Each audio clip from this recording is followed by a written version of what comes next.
barnaamijkii dhaqanka iyo hiddaha ee laanta af soomaaliga ee v o eda waana qaybtii koowaad sheekooyinkii iyo waayihii garaad wiilwaal.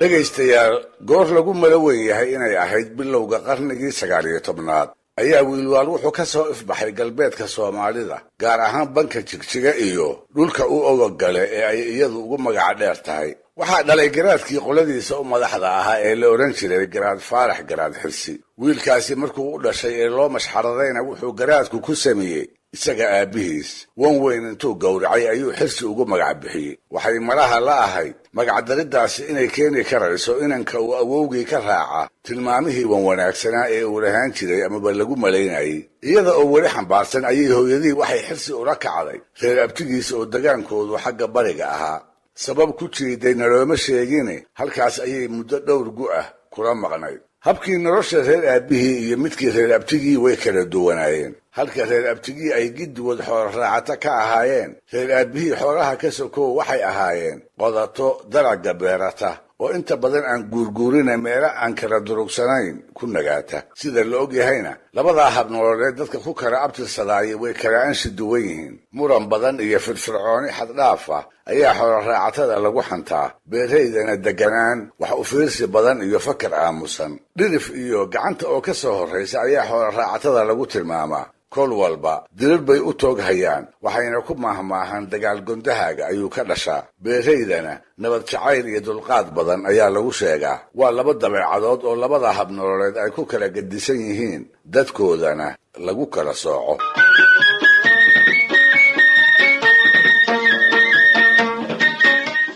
xirsi oo kuray ah, reer abtigii iyo geeltirannimana ku soo barbaaray, ayaa galbeed iyo reer aabihii dib ugu soo noqday. ileen waa inankii garaadkee markiiba daymo siyaada ah ayaa loo yeeshay. mase wiilasha kale ka fudfudud, wiilasha kale ka firfircoon, wiilasha kale ka waxtoyasho badan, wiilasha kale ka su'aala dhiiran, wiilasha kalena ka qalab badan oo ka dagaal aqoonsan. intii meel isugu timaadaba isaga unbaa ka soo muray oo wax u teeleeyey. isaga oo aan la magacaabin ayuu madax isaga dhigay. isaga oo aan cidi u shuuminna waa u teliyey. odayadii degmada midkood oo u fiirsaday ayaa yidhi, warkani waa jinni boqor. naanaystaas ayaa muddo loo yiqiin, inkastoo waayadii dambe ay ka hadhayoo loogu beddelay naanays kale oo ku dhegtay, taariikhdana uu ku galay. waa naanaysta uu caanka ilaa haddaba ku yahay ee ah wiilwaal.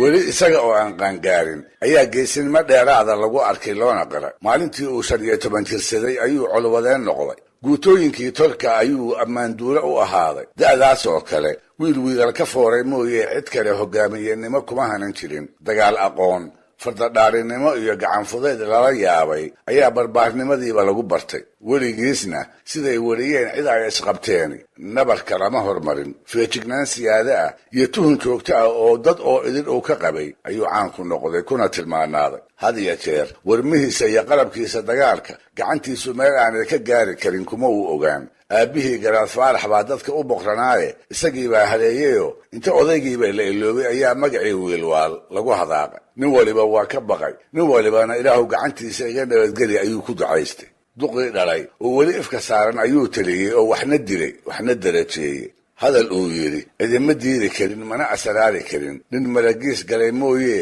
nin maya kula dhici karayna lama sheegin.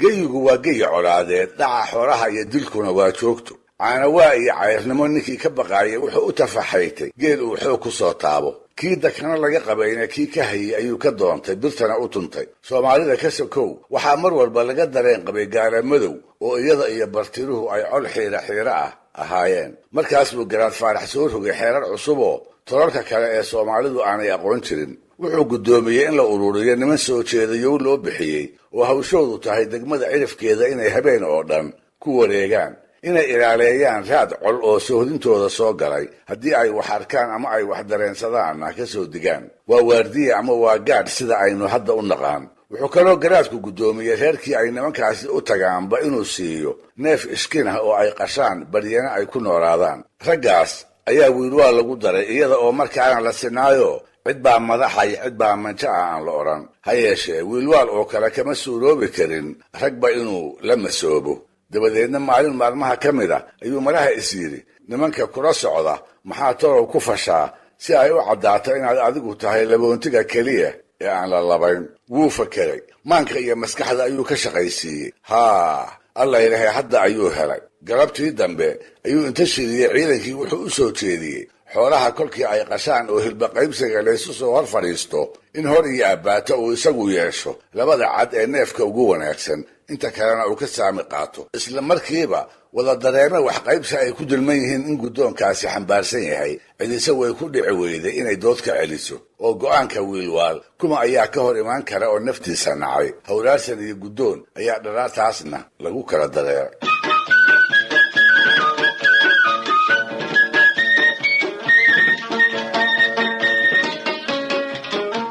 haddii ay sidaa ku socotay ayaa raggii adkaysan waayey markaas bay inta shireen waxay tara ku goosteen war wiilwaal labadan cad ee neef kasta u wanaagsan ma wada heli karo dhaxalna uma uu heline aynu mid ka reebno taladaas ayaa lagu heshiiyey waxaase haddiiba la isku afgaran waayey oo cid dabarka u ridata la waayey ninkii isaga u sheegi lahaa in labadii cad mid laga reebay wax fooda la iskula jiro oo dhulxariiq lagu foognaadaba ugu dambaystii ayay guddoonsadeen inay iska soo dhex saaraan 3 nin oo go'aankooda wiilwaal si wada jir ah u maqashiiya ballan waxaa laga dhigtay in lagu yidhaahdo wiil waa labada cad iskuma heshid hase ahaatee aan nin keliyihii odhanne weedha dhihiddeeda la qaybsado waxaa lagu heshiiyey ninka koowaadi inuu yidhaahdo wiil waal kan labaadna uu yidhaahdo labada cad kan saddexaadna ugu dambaysta uu yidhaahdo iskuma heshid fiidkii kolkii ay golihii ku soo dhammaadeen ayaa ninkii hore yidhi wiil waal oo degdeg u fadhiistay markaas buu kii labaadna halhaleel u yidhi labada cad oo isna iska aamusay kii saddexaad kolkii uu u hogbaday weedhii la isku ogaa inta ka dhiman inuu ku daro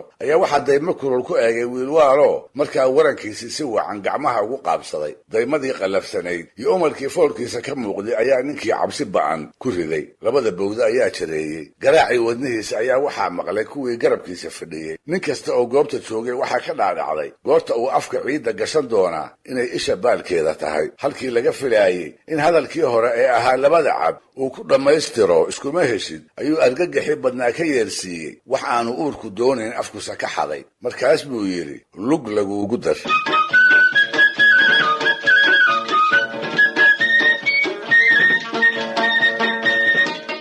kolka mawar baa yaal xan mooyee sow in loo bareeraa ma dhiman maantaa kadib sow labadiisa cad iyo wixii uu doono oo uu ku darsadaa uma garoobin sheeko iyo maahmaah lagu maadaysto soo ma ay noqon labaad oo ka mid ah waayihii iyo sheekooyinkii garaad wiilwaal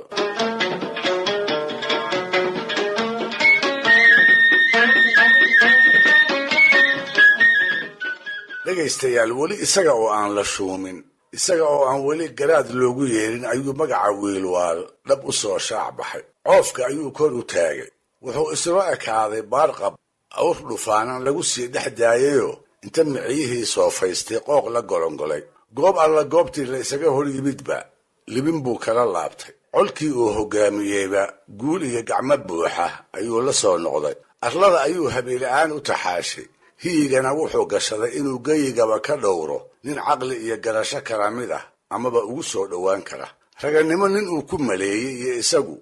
xiire ayay ahaayeen dhab wuxuu u rumaysnaa mahmaahdii ahayd qoori xero kuma heshiiso magaciisa dheeraaday iyo haybaddaas wuxuu huwanaadaba 30 ayuu baarka ka jaray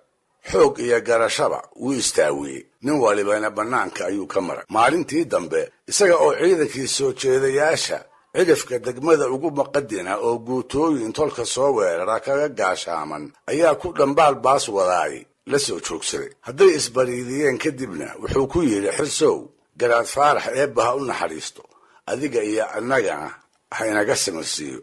waa geeridii aabbihiis waxa uu u sheegayaa taasoo sida la garan karo uu aad uga naxay aadna uga walbahaaray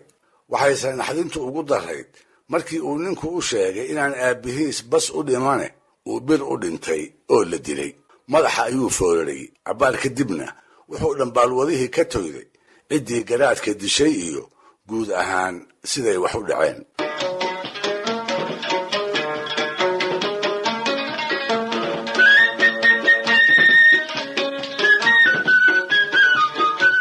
shownin la oran jiray khayre shirwac iyo garaad faarax ayaa muddaba eed lahaan jiray. wuxuu khayre garaadka ka taban jiray in badan oo uu tolka wax u qaybiyey inuu isaga ka eexday. cadaalad darro gooni ugu dhacday ayaa maankii ka qaaday. kolkaas buu dhagar ku tashaday. dhiiggii garaadka ayaa u hilaacay. waxaaba iska hor caddaysay intuu dilo garaadnimadaba inuu isagu kala wareego. dabadeed iyada oo la degan yahay hoos saara meel la yidhaahdo oo geedkii shirka lagu dhan yahay garaad faaraxna fadhiyo ayuu khayra soo muuqda. waa la wada dhugtay isaga iyo kaalkiisii weynaa oo u dhexda haysto. wuu soo dhowaaday. nabad ma sheegteen iyo maxaa la isugu warramay isaga oo aan odhan ayuu shirkii gabay ku bilaabay. waxaa laga qabtay isagoo leh qadaar malab ah oo meel qotoma oo rag wada quuto khayrow aduunii ka qatanow qaadan kari maayo. oo isaga oo aan erey kale ku darin warankii uu gacanta midig ku haystay garaad faarax wadnaha kaga xabaalay. isla markiiba isla goobtii waxaa isagana hooto halgaad ah saabka kala helay nin geedka fadhiyey oo ay garaadka xigaalo dhow ahaayeen. khayre shirwac kolkii ay naftu ka baxaysay halkii uu ka tawxiidsan lahaa wuxuu ku alaladay qalay oo ka qaday qalay oo ka qaday oo uu ula jeeday boqornimadii aan garaad faarax ka dilay ee aan islahaa adigu la soo meero adigu shafeecso rag kale ayay u gacan gashay. anna waan ka qaday. laba xajuub oo aan kala fogayn ayaa galabnimadiiba khayre iyo garaad faarax inta lagu aasay looga soo kaco.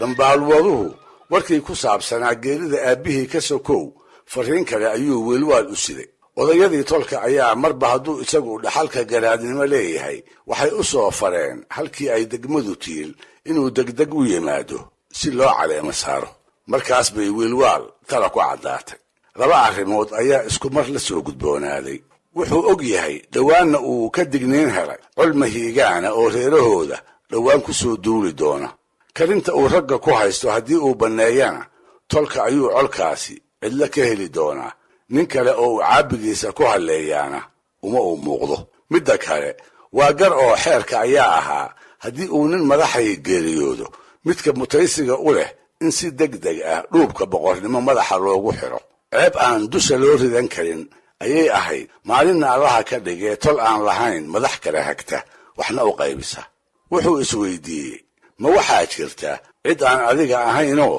garaadnimada hawaysan karaysa? jawaabtu waa maya. ma cid baa kugula murmi karta? iyana jawaabteedu waa maya. cabbaar haddii uu naftiisa la tashanayay ayuu go'aan gaaray. wuxuu ku tashaday maantaa la joogo inuusan degmada waxba ku degdegine colka soo socda uu u toog hayo tolkana uu ka caabiyo. dabadeedna dhambaalwadihii oo jawaab ka sugaaya ayuu u yeeray. wuxuu u dhiibay go'iisii khayriga ahaa ee reeraha oo idili ay ku yiqiineen. markaas buu ku yidhi maradan qaadoo kolkii aad shirka geyso geedka dushiisa ha lagu fidiyo. dabadeedna iyada ha la caleema saaro oo caana ha lagu shubo hana loo dabaaldego. aniga oo idinla jooga unbay la mid tahay sidaas ha la yeelo. waa la yeelay. waxayse noqotay xaajo ugubo aan cidi uga horrayn. wixii garaadada iyo ogaasyada soomaalidu ay tiro lahaayeenna keligiis uun u suuro gashay.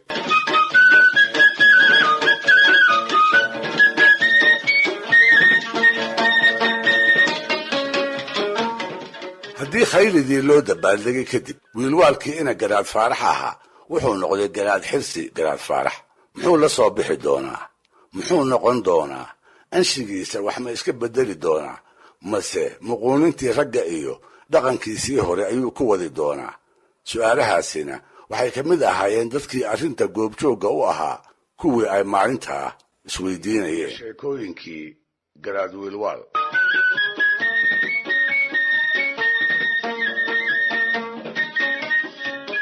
dhegaystayaal inkastoo aysan qasab ahayn inay run wada noqdaan haddana sheekooyinka iyo dhacdooyinka loo wariyey waxayna barayaan garaad wiilwaal inuu ahaa si walba nin isugu dayey inuu muujiyo rag inuu wax dheer yahay. taasi dhallinyaranimadii ayay ahayd. haddii la shuumay kadib oo uu garaad noqdayna waxba iskama beddelin. ma uu noqon oo keliya nin madaxa oo meel fadhiya garta iyo taladana loola yimaadee wuxuu kordhiyey feejignaantiisii hore iyo indhihii shakiga ee rag oo dhan uu ku eegi jiray. ninkii uu dareemo inuu qorshihiisa takeleel gelin karaba wuu u dardaar wariyey, wuxuuna ku beeray seexanwaa iyo cabsi joogta ah.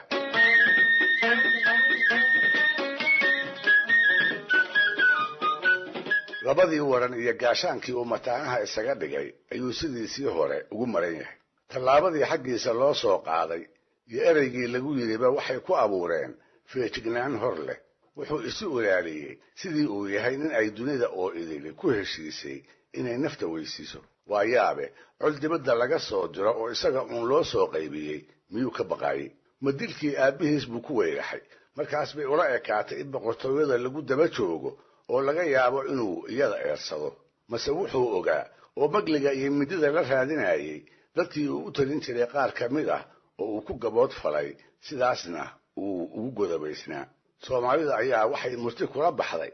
dhulka ayaa lagu yidhi dhulow ballaar badnilah. markaas buu ku jawaabay, ballaarkaygu muxuu tari haddiiba nin godob qaba aan qarin waayey. feejignaantii wiilwaal markii la toydo ayay soo bixi karaysaa sida ay murtidaasi dhab u tahay.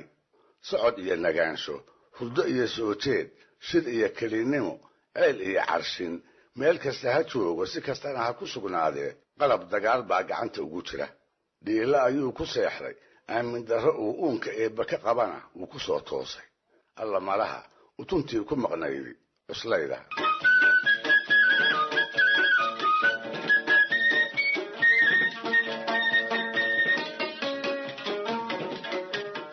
waxay sheekooyinka wiilwaal ina barayaan inuu ahaa nin xeel iyo xirrid badan oo arrintii soo food saartaba furdaamin kara. waxaa la yidhi dumarkii uu qabay oo 4 ahaa ayaa qaarkood qaarkii kale ku masayrayoo dagaal af iyo gacan balihi dhex maray. waxay ku murmeen baa la yidhi, heblaay adiga waa lagu nacayoo garaadku kuma rabo, adigu waad iska joogtaa uune, beri hore ayaa lagaa tashaday, aniga ayaa la iga kaa jecel yahay, gogashayda gogol kale weligiis ku doorsan maayo, iyo hadallo kuwaas la mid ah. raggii u dhow dhowaa qaarkood ayaa damcay inay dumarka garaadka heshiisiiyaan, isagii baase diiday. wuxuu ku adkaystay isaga mooye inaan xaajadaa cid kale loo agmanayn. afartoodii tu walba oo ka mid ah intuu goonni ula faqay ayuu ku yidhi, caawa fiidkii kolkay tahay meel hebla imow, aniga ayaa idinkala saaraya. markuu aaskii dumay oo ay goobtii ku soo wada urureen ayuu ku yidhi, afartiinuba sii jeesta oo isgarab joogsada. tii aan idin jeclahay dhabarka ayaan ka taabanayaa ee ha iska tagto iyada oo aan dib ii soo eegin. afartoodiiba dhabarka ayuu ka taabtay. dabadeedna sidaa la sheegay mid waliba iyada oo faraxsan ayay horteeda u dhaqaaqday. waxaase haray inaan isweydiinno, taasi ma sheeko dhab ah oo dhacdayba ah, mase bulsho ragga oo qura qiimaysa waatay ahayde waa sheeko loo maleegay in garashada dumarka lagu liido? tan dambe u male.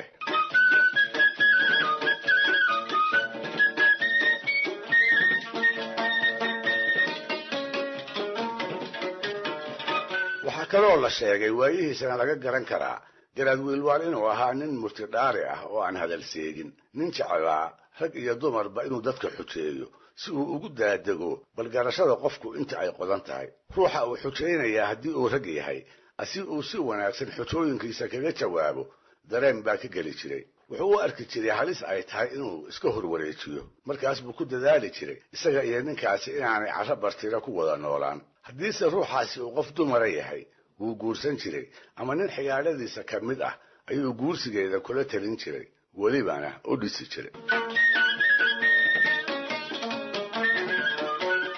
marka ay waliyayaashu doonayaan inay muujiyaan sidii uu wiilwaal u ahaa murtidhuux qof walba tiraabkiisa aad ugu fiirsada, waxay soo qaataan sheekooyin isaga loo saariyo oo tan soo socotaa ay ka mid tahay, kuna saabsan sidii uu ku guursaday qaar ka mid ah dumarkii uu qabay. waxaa la yidhi isaga oo xujo uga dan leh ayuu maalin maalmaha ka mida meel degmada dhexdeeda ah awr ku qalay. dabadeedna wuxuu u yeeray degmadii uu u talin jiray raggii joogay qaarkood. markaas buu ku yidhi, ninkiin walba waxaan ka rabaa hilbaha ratigaas intuu isdul taago inuu iga keeno cadka xubnihiisa ka midka ah ee ragga israaciya. sidii uu nimbe ula soo boodayay xubin aan ahayn tii uu garaadku maskaxda ku hayay ayuu markii dambe oday ragga ku jiray hungurigii awrka u keenay. wiilwaal baa kolkaa la yaabay oo inta ka shakiyey duqiina hoos u eegay ku yidhi, war adigu ma aad garanne yaa kuu sheegay? hadduu yidhaahdo aniga ayaa gartay wuxuu malaha ka baqay inuu ku xujoobo oo uu dhegta dhiigga u daro sidaas darteedna wuxuu ugu jawaabay garaadow inan aan dhalay baa ii sheegtay wiilwaal baa kolkaa gabadhii u bogay wuxuu ku maleeyey inay caqli doora leedahay kolkaas buu toyday bal inay guurgal tahay iyo in kale waxaa loo sheegay inay guurgal tahay hase yeeshee ay nin u doonan tahay loona ballansan yahay in dayrta soo aadan loo dhiso isla markiiba wuxuu guddoomiyey inay naag garaad noqoto ninkii ay u doonanaydna 10 sac ayuu ku aamusiiyey kaasoo isna isu qaatay inuu ayaan badan yahay sidaas ayuu wiilwaal kula aqal galay gabadhii Tibira la oran jiray kii laga meershayna wuxuu naftiisa ku maaweeliyey labadan meedisoo gabayga ah wuxuu yidhi garaadkii hadduu Timira helay waa ku taamahay aniguna haddaan 10 sac helay waa la ii taliyey waa samray waa samir taagwaa afaraad waayihii iyo sheekooyinkii garaad wiilwaal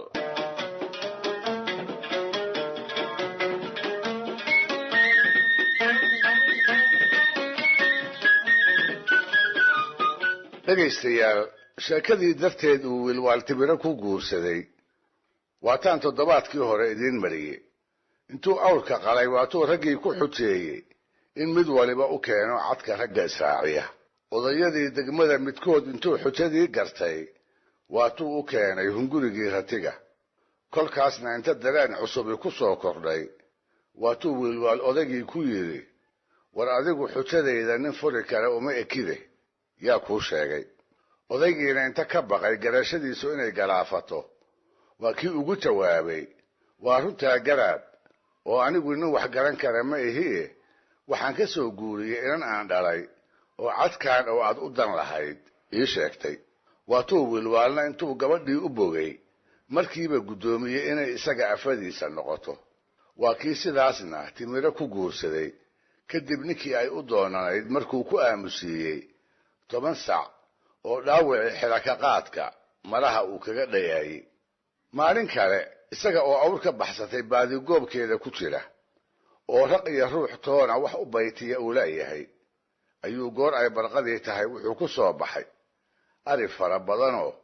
dhowaan ruuman uu toddoba helay ku kala baahay wuxuu abbaaray inantii la joogtay oo bartamaha ariga taagan geedina samaysanaysa faraskii uu ku joogay intuu soo ag joojiyey ayuu nabdaadiyey dabadeedna ku yidhi gabarey waxba awr baadi ah ma aragtay waxay tidhi indha kama qaadin ha yeeshee balaan maleeye awrta mid dabali imu ku jiray wuxuu yidhi haa markaas bay tidhi mid illi isna ma ku jiray wuxuu ku jawaabay haa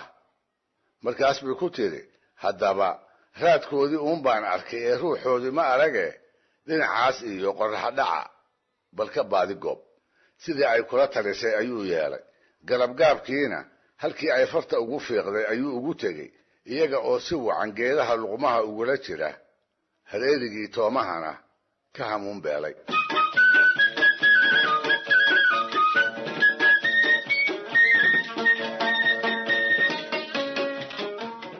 karkii awrtu markuu ka dhacay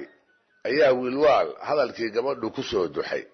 habeenkii meel uu ku bariyeyba barqadii uu la kulmay teedihan ayuu isla meeshii ugu yimid iyada oo aad moodo ariga iyo iyaduba ilaa shalay inaysan docna uga dhaqaaqin markii la isnibdaadiyey kadib ayuu weydiiyey gabarey awrka dabadana sidee baad ku garatay markaas bay tidhi awrtu kolka ay saaloonayso saynta ayay saalada ku kala firdhisaa kaaguse meel keliya ayuu tuuminayey oo sidaas baan ku gartay inay ka maqan tahay sayntii uu wax ku seeraarin lahaa wuu ku celiyey oo wuxuu haddana weydiiyey waa tahay midka isha la'na sidee baad ku garatay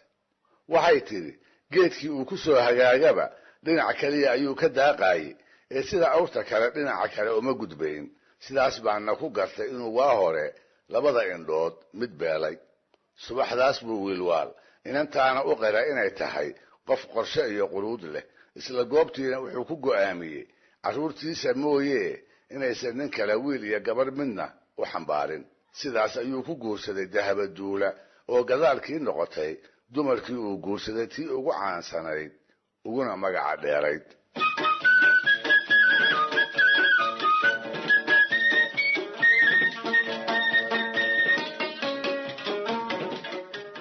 si kastaba ha ahaatee haddii aynu doono inaan ogaano jawaabaha dadka siduu wiilwaal garashadooda ugu dhudhumin jiray ka maarmi kari mayno inaynu xusuusanno sheekadii iyo murtidii ka hadhay inankii uu abtiga u ahaa. waxaa la yidhi inan ay walaashii dhashay markiisii horena uu isagu koriyey ayaa kolkii uu hana qaaday reer aabbihii u wareegay. beri dambe ayaa wiilwaal waxaa loo soo tabiyey dadka uu u taliyay qaarkood inay inankii xanteen kuna sheegeen liita aan rag wax la qaybsan karin isagana aan ku bannaanayn. hadalkii ayuu liqi kari waayey. waxaa ka dhaadhici weyday ruux ay wuxuun isu galeeni sida uu dhaliilba u yeelan karo. dabadeedna inankii ayuu fariin u diray isaga oo raggii doonayna kula ballamay maalin hebla geedka shirka inay ku soo beegaan. wuxuu doonayaa meel raggii xaman jiray ay ku dhan yihiin inuu inanka su'aalo ku weydiiyo isaga oo aad mooddo inuu hubo marba haddii uu isagu abti u yahay inuusan ceebayn doonin. maantii dambe kolkii uu shirkii isa soo taagay ayuu wiilwaal inankii kula booday oo 3 su'aalood mar qura isu daba dhigay. wuxuu ku yidhi maandhow xoola maxaad ka timi? maandhow xaraga maxaad ka timi? maandhow xaasna maxaad ka timi? inankiina isaga oo aan keyrkeyrin in badanna ku maqnaan ayuu ku jawaabay abti xoola waxaan ka imid geel aan tiro badnayn yarayna. xaragana waxaan ka imid geenyadii xamaro ahayd. xaasna xayn ari ah ayaan ka imid. waxay noqotay gargayrtii goobta fadhiday jawaab ay madaxa u wada ruxeen si gaar ahna garaadkii u farax gelisay. kolka maxan dambaa jirta wiil iyo waayeelba shirka intii fadhiday soo wax yaqaan inuu yahay looma wada qarin.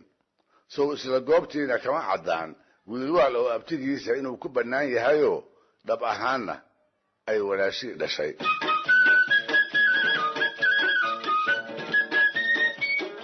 waana qaybtii 5aad waayihii iyo sheekooyinkii garaad wiilwaal.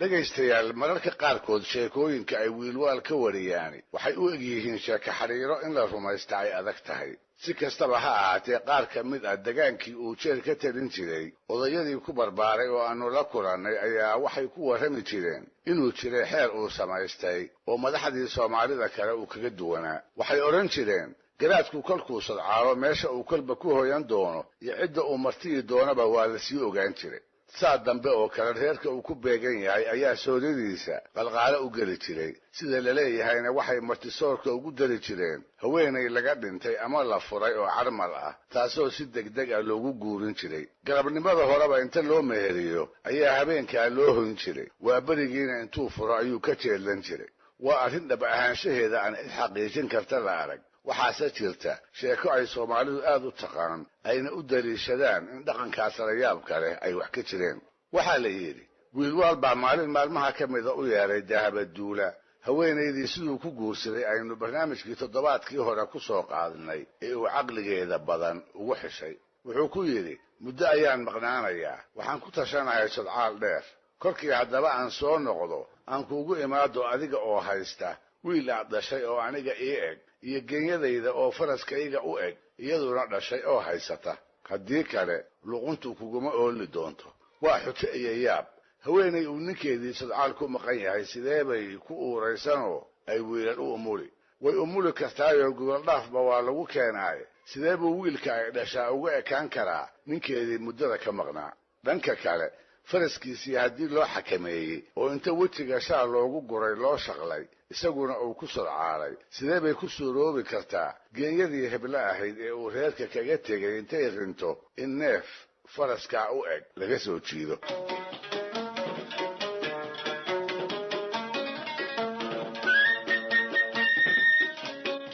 xujooyinka garaadka sidii loo furi lahaa iyo wixii laga yeeli lahaa in lagu dhaqaaqa ha joogtee in dooda laga celiyaa cidna uma bannaanayn. aragdiisana allaha ka dhigee ruux naftiisa rajo ka qabaa inuu maya ku yidhaahdo kumuu dhiiran karin. dahabaduula walwal baa ku dhammaaday. sidii ay xujadaa ku furdaamin lahayd ayay habeenna u soo jeeday. waxay talooyin dhowra rogrogto oo kala doorataba ugu dambaystii ayay inta mid ku xasishay istiri alla ilaahay waad haysaa oo inta isu bogtay dhoolaha ka qosashay. baryahaas halkii wiilwaal lagu malaynayay ayay tooyatay. reerkii geediga ahaa iyo kii nagaaba way weydiisay ninkii socotada ahaa ee ay aragtayba way haybisay waxaa loogu warramay reer hebel buu habeen saddexaad la hoyday mar kale waxaa loo sheegay nin hebel baa habeenkii xigay degme heble ugu loogaayey mar kalena waxaa lagu yidhi maalin hebla ayaa fagaarihii weynaa ee meel hebla loogu dabaaldegi doonaa 2 cisho kadib reeraha uu ku hoyan doona markay hubsatay ayay waaberigii mariimatay dharkeeda kii ugu bilicda roonaa waddadana cagta saartay iyada oo ku joogta geeyadii uu u tilmaami jiray oo beedaran cilcilowga fiidkii goor ay tahayoo aan habeen iyo dharaar loo kala garan ayay si dhuumasho u eg waxay ku soo gashay galabtadii hore reerihii oo wiilwaal caraabada ku yimid waxay gees ula baxday duqii ugu weynaa odayadii sooriya qalqaalinta garaadka ku hawlanaa haddiiba intay isu sheegtay ayay ku tiri nin yahow heble hebel ayaan ahay ooridii garaadka ayaan ahay qof arrin culusi wareerisay baan ahay dahaba duura oo xujaysan baan ahay waxaan kaa duraamanayaa qoolka qoorta iiga maran inaad ila furfurtid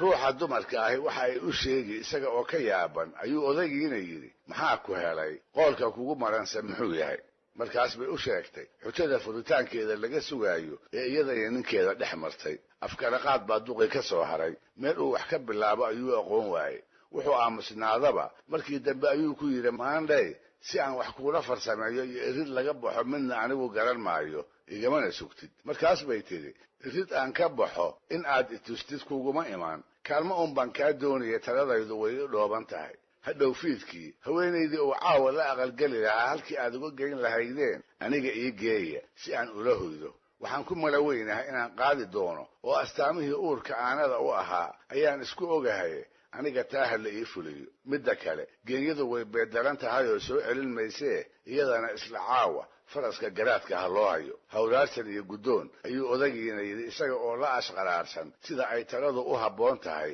haweenna u quurila dahabo oo kale inay ku jiri karto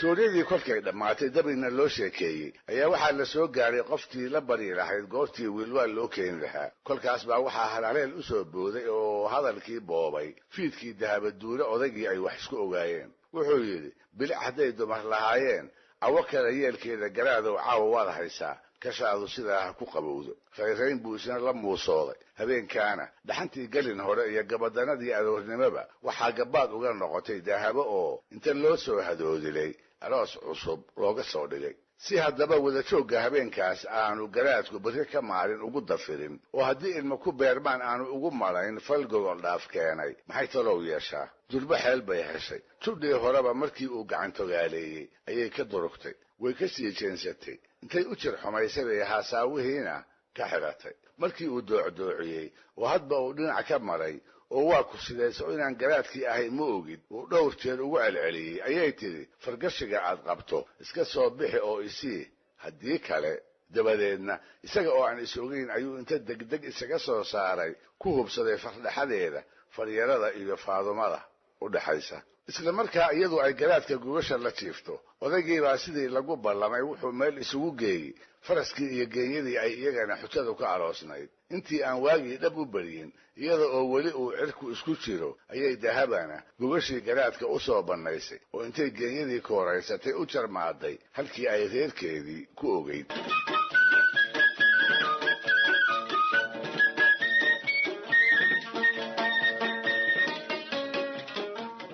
kabil hadduu maqnaa ayuu galabtii dambe isaga oo faraskiisii weyrax ku jooga soo dhigtay kagana degay daahiyo weynihii dahabo ardaagiisa sheedda aqalka ayuu milicsaday mase waxaa ku mayracanaya geenyadii iyo darmaan ay dhashay oo aan laga aqoon faraska uu hadda meesha kaga degay wuu yaabay waxaase uga yaab badnaa markii ay dahabo aqalka ka soo baxday iyada oo naaska u dhigaysa wiil si wacan u kobcayoo aan isaga laga aqoon markaas buu ismadax maray indhihii baa haddiiba guduutay cara iyo ceeb wada socdaa ku kulmay wuxuu u maleeyey dahaba inay simbireeraxatayoo intuu maqnaa ay magaciisa meel uga dhacday isaga oo aan waxba weydiin ayuu seeftiisii afka badnayd galka kala soo baxay oo xaggeedii u soo degdegay wuxuu maagan yahay iyada iyo wiilkaba inay caawa waraabayaashu ka hamuun beelaan markaas buu isku daray isaga oo seeftii qaabsaday iyo su'aal gaaban oo ahayd ilmaha aad sideeto xaggee baad ka keentay intay dhabarka ka soo wareejisay ayay ugu jawaabtay horta waa wiil waana ina garaad xirsi foolkiisa ayay ka garatay inuusan rumaysan dabadeedna si aanay seeftu luqunteeda ugu dhicin ayay haddiiba waxay farteeda ka soo saartay fargashigii ay ka qaadan jirtay hortiisa intay ku tuurtay ayay tidhi garaadow kaatunkaa ma aqoonaysaa isna markii uu eegayba wuu aqooday sidii ay sheekadu u dhacday ayuu dib u xusuustay halkii ayuu ku qaboobay oo habeenkiina intuu wanweyn ku allabariyey wiilkii ugu waqlalay sow sheeko la yaab lama noqon weli qaybtii lixaad waayihii iyo sheekooyinkii garaad wiilwaal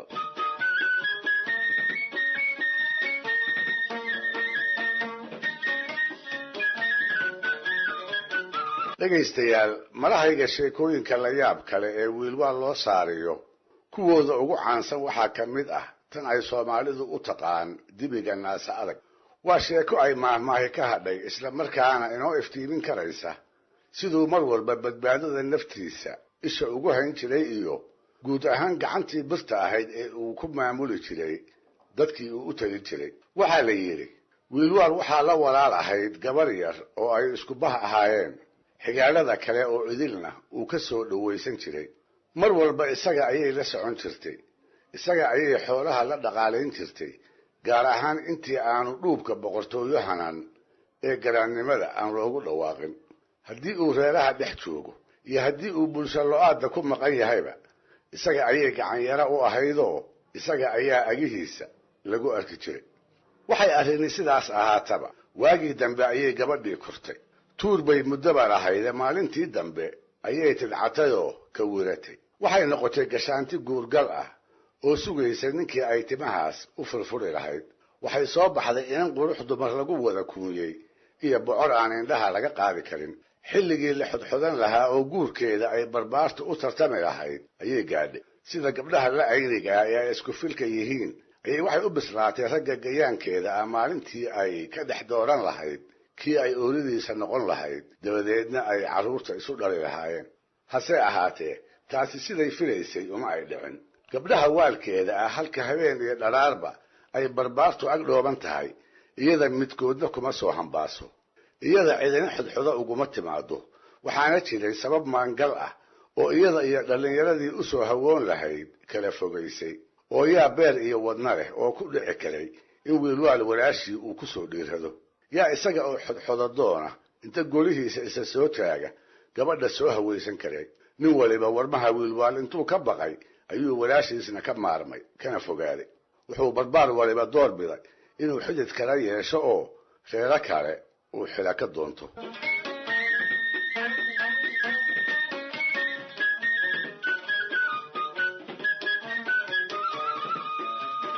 ina ragsa ma quustee wiil baa isa soo kilkilay wiil baa soo bareeray wiil baa ku tashaday rag oo idili gabadhaa uu ka maagay inuu isagu isku biimeeyo mararka ay keligee tahay intuu ilbaadsado ayuu dhagaha ugu shubaa sheekooyin ay dhab u rabto oo isaga mooyee aan weligeed cid kale kula soo dhiiran lo'oley bay ahaayeene inta badan lo'da dhexdeeda ayuu kula kulmaa kadib markuu hubsado inaan walaalkeed carriga ka dhoweyn waxay haasaawaanba ugu dambaystii waxay labadoodii ku guulaysteen mid waliba inuu midka kale is-ogolaysiiyo la isna aamino ha yeeshee waxay mugdi iyo dhuumasho ku kulmaanba waxaa la gaaray wixii ay muddaba isu sheegayeen markii ay ka dhabayn lahaayeen waxaa la gaaray markii ay yeelan lahaayeen aqal ay nin iyo ooridii ka yihiinoo ay qoys ku noqdaan waxaase ka murugtay riyadaas macaanka badan tabtii ay ku rumayn lahaayeen mar waxay ku tashadeen barbaarku inuu wiilwaal toos ugu tago oo af muggii uu gabadha ku weydiisto mar labaadna waxay isla heleen wiilwaal inay u daldaayaan oo degaankoodaba ka cararaan dabadeedna ay dhul shisheeye isku guursadaan sidii ay midba mar u faranqaynayeen ayay ugu dambaystii waxay istuseen in labadaa talaba ay maankooda ka saaraan ayna iska iloobaan waxaa u caddaatay inaan midina suuragal u noqon karayn maxaa yeelay waa mare waxaa hubaal ah inanka guurdoonka ah inaan naftu in badan ku sii jirayn hadduu geesinimo iska dayo oo inta wiilwaal hor fadhiisto uu walaashii ka doono wuxuu u qaadan lahaa inanku inuu isaga isla soo simaayo markaasna kurka ayuu hor dhigi lahaa dhinaca kale wiilka iyo gabadhuba waxay garan waayeen geyigan uu ninku baarqabka ka yahay dhul aan ahayn oo intay isku guursadaan ay kaga nabadgeli karaan kuna dhaqmi karaan si alla si ay wax yeelaan ayaa laga madoobeeyey ilaa haddana sheekadoodu waa qarsoodi oo labadooda unbay ku eg tahay cid kale oo la ogi ma jirto cid kale oo ay arrimahooda kala tashadaanna lama arko maxaa yeelay waxay ka baqayeen haddii la ogaado inuu wiilwaal maqlo dabadeedna uu qorshahooda dhexda ka kala jabiyo haddii uusan dilinba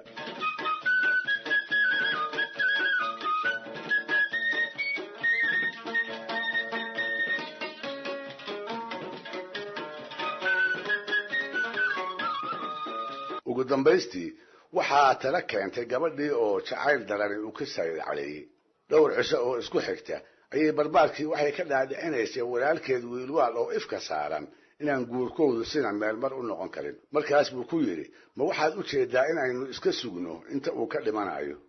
markaabay ku jawaabtay maya maya dhimashadiisa ma sugi karayno inankiibaa inta su'aal kale ku celiyey ku yidhi maxaynu haddaba yeellaa dabadeedna iyada oo aan la gaban ayay ku tiri waa in la dilaa oo weliba aad adigu gacantaada ku dishaa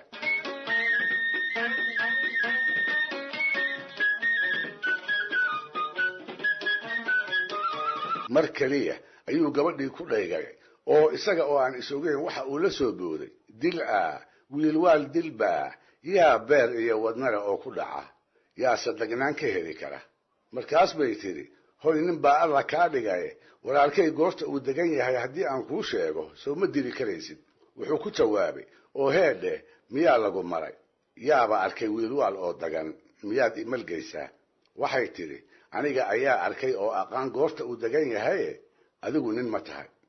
kolkaas buu isaga oo aan ku qanacsanayn talada ay soo jeedinayso waxa uu weydiiyey oo waa goorma goorta uu degan yahay waxay ku jawaabtay waa fiidkii xilliga ay odayadu golaha u soo hoyato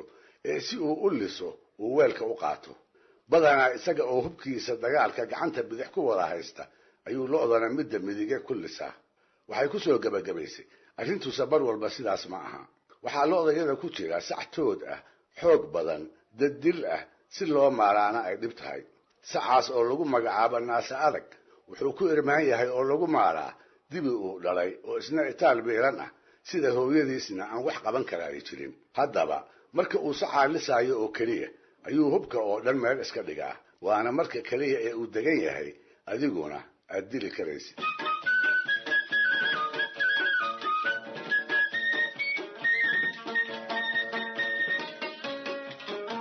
sidee haddaba taladaas iyada ah uu inankii kaga jawaabay maxaase xigi doona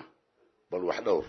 dhegaystayaal oo ka mid ah waayihii garaad wiilwaal iyo gunaanadka sheekadii dibiga naasa adag ee toddobaadkii hore wakhtiga aawadiis aan idinku qaargooyey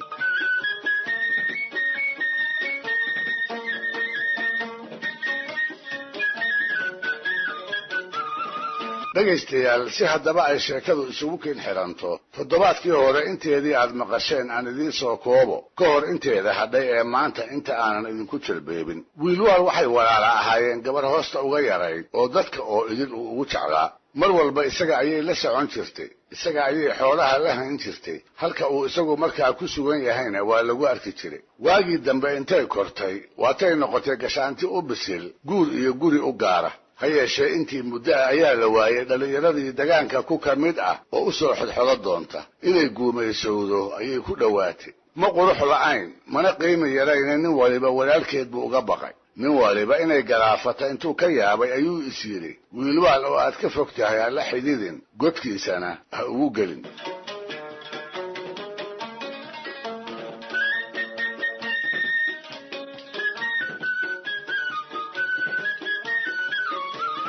ragsan ma ekayn weligiisna ma sinayne wiil mindhaageysinimo meel dhigtay waatuu isa soo kilkiray oo inta gabadhii u tegay xodxodo lowga ugu saaray erayo ay u beerraqdeen waa kii isu daba dhigay cid sidaas macaan ula hadasha ayuu ugu horreeyey waatay durbadiiba oggolaatay dabadeedna iyaga oo aan labalabayn waatay guurka ku heshiiyeen hase ahaatee markay inta riyadii ku qabowday ay runtii ku soo indhacaddaysay waatay ogaadeen wiilwaal inaanu guurkooda si fudud ku oggolaan doonin maalintii dambe si alla si uu waxyeelo isaga oo garan la waatay gabadhii tala keentay tala ba'anoo siday ugu soo dhacday uu la abankaagay waatay ka dhaadhicisay walaalkeed inuu dilo haddii rabista guursigeedu uu dhabka yahay markaana waatuu xusuusiyey arrin degaanka oo idin laga wada ogaa oo ku saabsan feejignaantii xaddhaafka ahayd ee wiilwaal iyo sidaan cidina ugu soo joogin hubkiisa dagaalka oo gacantiisa ka maqan waatuu gabadhii ku yidhi oo yaa gabaday wiilwaal u bareeri kara ma waxaa jirta goor la dili karo oo uu degan yahay markaasna waatay u sheegtay sir iyada mooyee aan walaalkeed cid kale ka ogayn waatay ku tidhi aan kuu sheego jeerka uu degan yahaye si wacan ii dhegayso waxaa lo'dayada ku jira sactood ah xoog badan dadil ah si loo maalaana ay dhib badan tahay sacaa oo lagu magacaabo naase adag wuxuu ku irmaan yahay laguna maalaa dibi uu dhalayoo isna itaal miirana sida hooyadiina aan wax qaban karaay jirin haddaba marka uu sacaa lisaayo oo qura ayuu hubka oo dhan meel iska dhigaa waana marka keliya ee uu degan yahay adiguna haddii aad nin tahay aad dili karaysid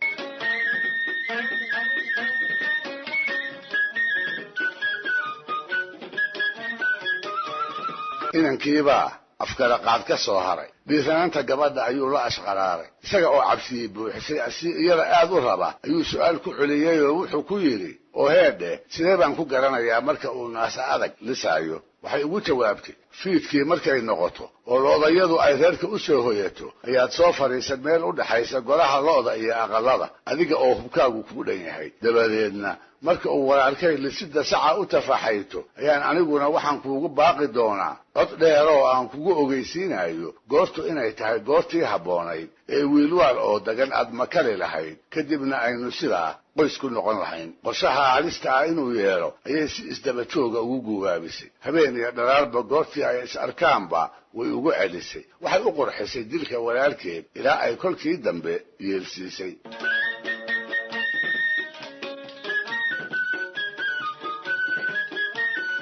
habeenkii lagu ballamay ayaa soo galayoo dhulka eebbe mugdigiisii ku daboolay inankii oo u eg wax nafta ka samirsan si guubaabadii gabadhu ay maantirtay ayaa golihii wiilwaal u soo xadxaytay wuxuu ku raran yahay wixii hub uu heli karaayey waran gaashaan hooto seef iyo toorey 3 gees ah geed xagar ah oo aan ka fogeyn edagta weynaha ayuu ku soo gabaday wuxuu doonayaa waxa golaha ka dhici doona oo dhan inuu si wacan u maqlo in aan sharqan yarina dhaafin ayuu rabaa si aanu u sheegin baaqa uu u dhogtaagayo ee xagga gabadha uu ka sugayo wuuse walwalayaa tallaabada ba'an ee uu koldhow ku dhaqaaqi doono ayuu dhab uga walaacsan yahay wuxuu og yahay inay tahay tallaabo isaga ka hor aan cidina ku riyoon kuna dhiiran waxaa ku soo dhacday mahmaah uu odayada ka maqli jiray oo ahayd awr wado iyo nimay naagi wadaa midna kaama weecdo maantase murtidaas dhug iyo dhagatoona uma laha waxaa xusuustiisa ku soo dhacday tii kale ee ahayd hadduu malag dhawaaqaayo miidaama dhagama leh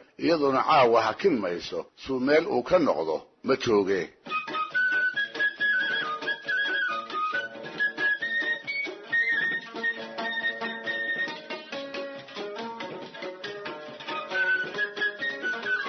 dhabanka ayuu dhulka ku hayaa durba waxa uu dareemayaa dhaqdhaqaaq hor leh oo xagga reerka ka soo gaaraya xidigtii waxala xirta ayaa sii wislahoo cirka ka sii hoobanaysa wisinkii ishkinka la maali lahaa ayaa la joogaa waxaa u muuqda dab oogan oo lo'da iyo carruurta qaarkeed ay kulaalayaan ololka dabka ah ayaa kolkol wuxuu tusayaa dumar gacnaha ku wata agabkii lo'da lagu maali lahaa sida dabaro haruuba culan kuwa la deebiyey iyo caanaha habeenkaa la liso dhiilihii lagu dhigi lahaa weylihii iyo sacihii dhalay ee ay ku irmaanaayeen ayaa bilaabay inay isu coyaan markii la gaaray fiid walba xilligii la isu soo dayn jiray lo'da inteedii badnayd hadda waa la maalay wuxuu inanku u tooghayaa naftiisa goortii uu biimayn lahaa oo soo dhowaatay baaqii gabadha oo ilmilicsi kasta dhegihiisa ku soo dhici kara ayuu sugayaa wuxuu goostay xagarkii uu ku gabanayay inuu ka yara baxo oo xagga reerka inta uga durko uu xerada lo'da fooda ku qabto sidaas markii uu yeelayna waxaa u suura gashay inuu maqlo hadal kasta oo dhex maraya wiilwaal oo kolba sac lisaayo iyo walaashii oo weylaha hadba mid u soo daynaysa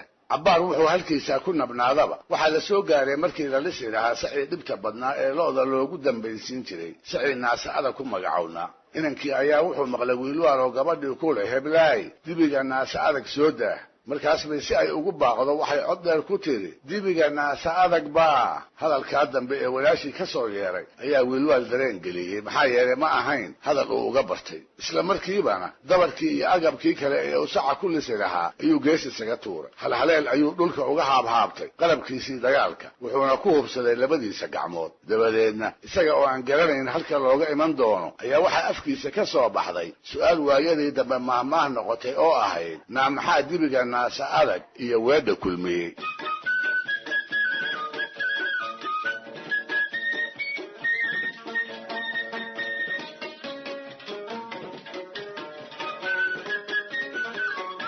hortiisa iyo hadeerihiisa ayuu indhaha aad ula raacay mise waxaa ku soo garan inankii oo bidixda iyo bidigtaba labadiisii waran ku sita seefi ay u jeeda qaadan tahay abley af badanina ay u galaysan tahay haddiiba wiilwaal wuu fakeray wuxuu hubsaday ninka soo maqiiqanay inuu isaga maagan yahay markaas buu degdeg u baneeyey halkii uu taagnaa oo dhanka bidixa u booday inankii oo xawligii oradkiisa yarayn waayey ayaa gadaal u dhaafay isagiina intuu sidii libaax dhaawacan uga daba booday ayuu hooto dhagaleeya ku halgaaday oo garabka bidix kaga joojiyey inankii oo nabarkii la alaladaya hootadiina ay ku taagan tahay ayaa dib u soo jeestay wuxuu maagay inuu is-axmo oo ninka dilay uu waran tuuriyo ah caloosha kala helo ha yeeshee waxay noqotay toog baaqatay wuxuu iska waayey xooggii uu waranka ku seelaalin lahaa ee uu wiilwaal ku gaadhsiin lahaa dabadeedna kii oo xaraaruga oo naf xuni ay ku sii cirriq leedahay ayuu inta dul tegey ruux togay seeftiisii oo hilaacaysa ayuu kurka kaga jaray halkaas buu ku ahaaday su-aasha kolkan meeshan la iska weydiin karaa waxay tahay wiilkii aragnaye gabadhii iyadu maxay talow ku dambaysay walaalkeed wiilwaalse maxay habeenkaa ka mudatay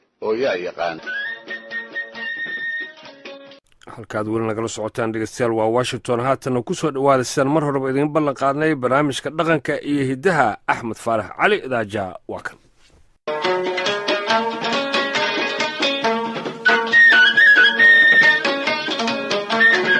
waa barnaamijkii dhaqanka iyo hiddaha ee laanta af soomaaliga ee v o eda waana qaybtii 8aad waayihii iyo sheekooyinkii garaad wiilwaal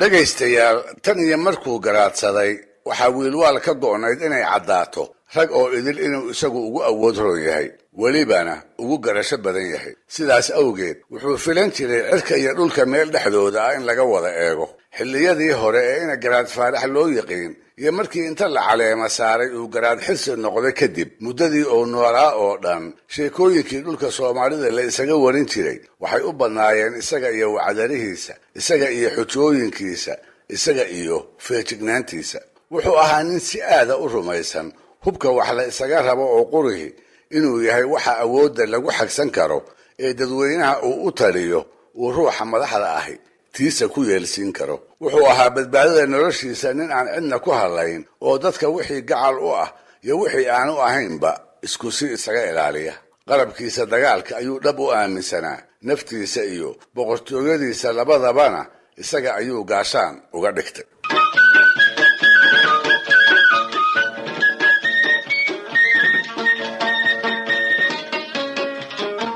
arrintaana waxaa loo heli karaa tusaalayaal fara badan madaxdaygase waxaa ugu darayd wiilwaal iyo wadaaddo dhacdadii la baxday taasoo aynu ka garan karayno meeshii fogayd ee qalabka dagaalku uu kaga yeelay waxaa la yidhi maalin maalmaha ka mid a ayuu aqaladiisa wuxuu ku marti sooray wadaaddo dhowr iyo 10 ah oo ka tirsanaa dadkii uu u talin jiray iyo qaar degmada dool ku yimid labadaba aqoonta diinta oo ay ka sinaayeen ka sokow waxaa ku jiray qaar xaaje hebel loogu yeero oo taa awgeedna si weyn ay bulshadu ugu maamuusi jirtay si wanaagsan iyo sidii nin garaada lagu yiqiin ayuu u sooray labalaba intuu u fariisiyey ayuu ka dhergiyey hilbihii wanka oo qaarba si gooni ah loogu wanaajiyey araggiisa oo qura bariis ay gaajadu ku ba'do oo geed adari laga buuxiyeyna wuu hordhigay dhay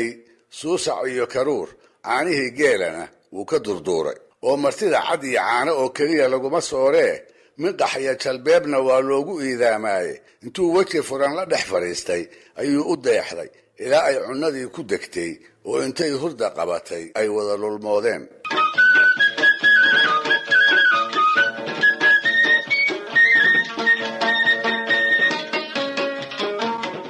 ha yeeshee inay duceeyaan oo keliyihii markay u hadhay markay u faarumaysteen inay reerka ka ambabaxaan ku walibana uu qoyskiisii u carraabo ayay wiilwaal wax ku soo kordheen waxbaa ku soo dhacay hadal kale oo dhan intuu sikadiisa u joojiyey ayuu wadaadadii dabin ku dhaygaga wuxuu arkay samaley warmale inay wada yihiinoo aan lagu arag mid keliya oo haysta waran ama seef ama ableytoona markaas buu intuu ka yaabay kula soo booday su'aal aanay filanayn weligoodna aan cid kala haybin wuxuu ku yidhi oo wadaadow wax la isweydiiyaa ma xumee horta qalabkiinnii dagaalku meeh haddiise la idinsoo maago yaa dadka idinka celinaya midkood baa kolkaa af carbeed ugu jawaabay oo ku yidhi naxnu mutawakkiluun cala allah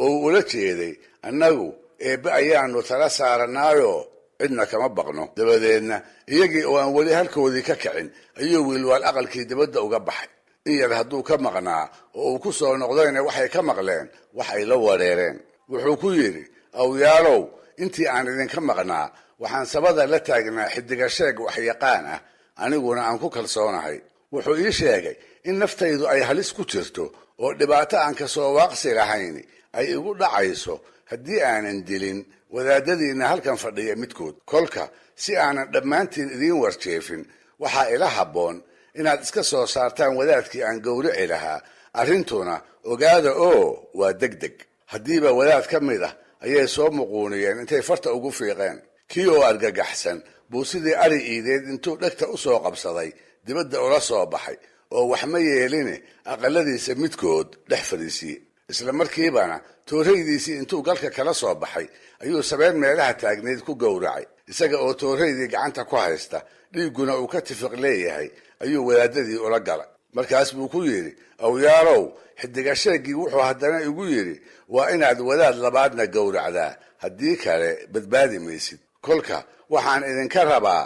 hadalkii oo aan weli afkiisa ka soo dhammaan ayay sidii loo gadooday dhagax yidhaahdeen naftaa macaane iliddii uu ku hortaagnaa ayay isku buurteen iyaga oo kutubtiina gooshii kaga tegey kabihiisii mid iladayna aan lagu arag argagax baa dhammeeyeye ku waliba hortiisa ayuu u cararay isaga oo aan garanayn halkay caguhu ku simi doonaan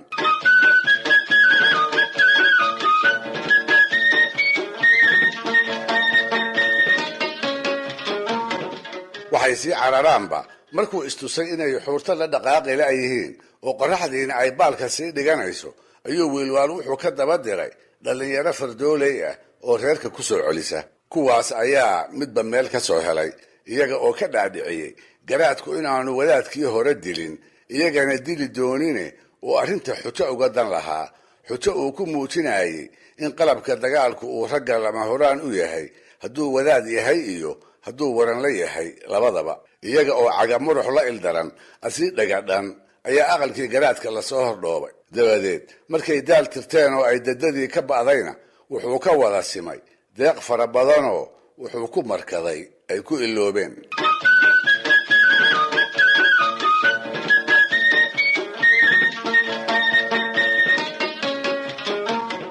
wadaad haddaba culimmadii maalintaa ku jiray oo ay muuqato in tusaalihii garaadku uu ku duxay ayaa waayadii dambe waxaa la arki jiray mar walba isaga oo gacanta midige waran deelaysan ku wata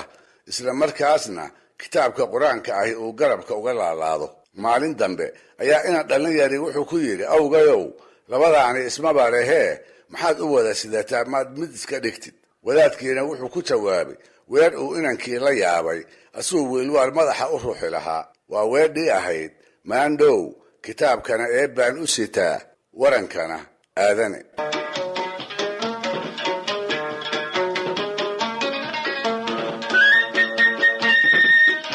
sheekooyinkii iyo waayihii garaad wiilwaal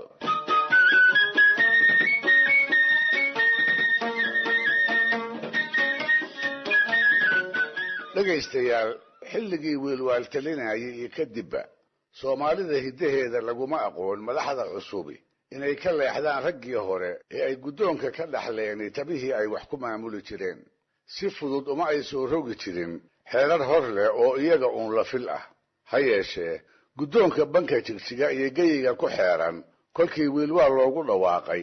ayuu la soo baxay xaajo ugub ah oo uu hiddaha kaga bayray sida qaramada casriga ahi yeelaan si u eg ayuu u abuuray xeerar isaga la da'ah kuwaasoo uu fulintooda ka dhigay wax dusha ka saaran cid kasta oo taliskiisa hoos timaada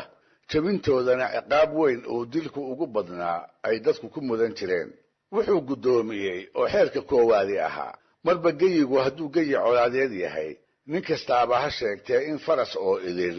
goob qura la isugu keeno laguna dhaqaaleeyo oo faras keliyihii ma dagaalamee wuxuu iyana qasab ka dhigay dhallinyaradii timan cagaarta ahayd ee fardaha ku gulfi lahayd oo qalabkoodu u dhan yahayna inay isla goobtaas diyaar ku noqdaan labada arrimoodba wuxuu uga jeeday feejignaan iyo haddii reeraha la soo weeraro in colka degdeg la isaga caabiyo oo marna aan tolka degnaan laga helin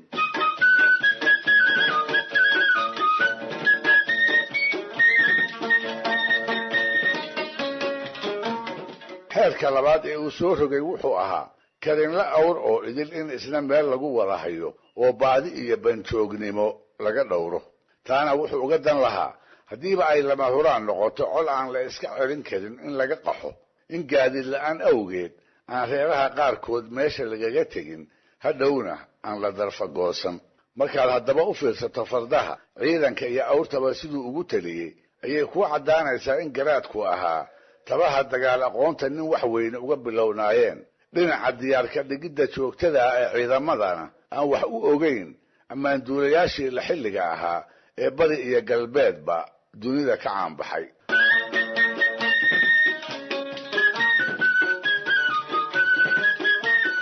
xeerka saddexaad ee garaad wiilwaal uu soo rogay dhaqaalaha ayuu ku saabsanaa wuxuu guddoomiyey qoysaska tolka inaan qaarna dherag iyo calool buuxda ku seexan qaar kalena hamuun iyo harimo la'aan la weydoobin hiddaha soomaalidu wuxuu ahaa reerka saboolka ahi inuu midka hodanka ah neef ama laba ka maashado inta ay irmaan yihiin shafeecsado goortii ay guraan amaba ay rimaanna uu reerkii awalba iska lahaa dib ugu soo celiyo waxay ahayd arrin dhaqanka miyiga aad ugu fog si aan fulinteedu sandullo ahayne ay samafal ahayd waxay badanaa ku xirrayd reerkaa hodanka ah ninka ugu weyni siduu deeqsi iyo waxgarad u ahaa iyo kolba inta ay isu jiraan reerka nacfiyaridu hayso ee wax ka maashanaya wiilwaal isagu dhaqankaas samafal kama dhigine qasab buu ka yeelay reer geel badan xerada ugu jiro ayuu goor subaxa ku soo waabariistay hal ama laba intuu ka soo eriyey buu reer aan tuludna lagu ogayn gacanta ka geliyey nin awr badan leh ayuu laba ama saddex ka soo eriyey oo wax uu ku guuro aan haysan aqalkiisa ku hor arrumay waxay la ahayd kadin geela nin haysta oo dhiiraha carruurtiisa ay caanuhu ku baryaan iyo nin aan halina u foofayni intay tol wada noqdaan inay col ku soo duulay si wada jir ah ay ugu jirib dhigaan taasina waxay i xusuusisaa laba meelisoo ku jiray allaha u naxariistay aadan guray maxamed cabdille ti xogatus ahaydoo nin ay hilba ahaayeen uu beri u mariyey waa meelisyadii halqabsiga noqday ee ahaa nin ardaaga jiifa iyo nimaan soo afurinaynin inay hiil u soo wada ordaan sow-an garaf maaha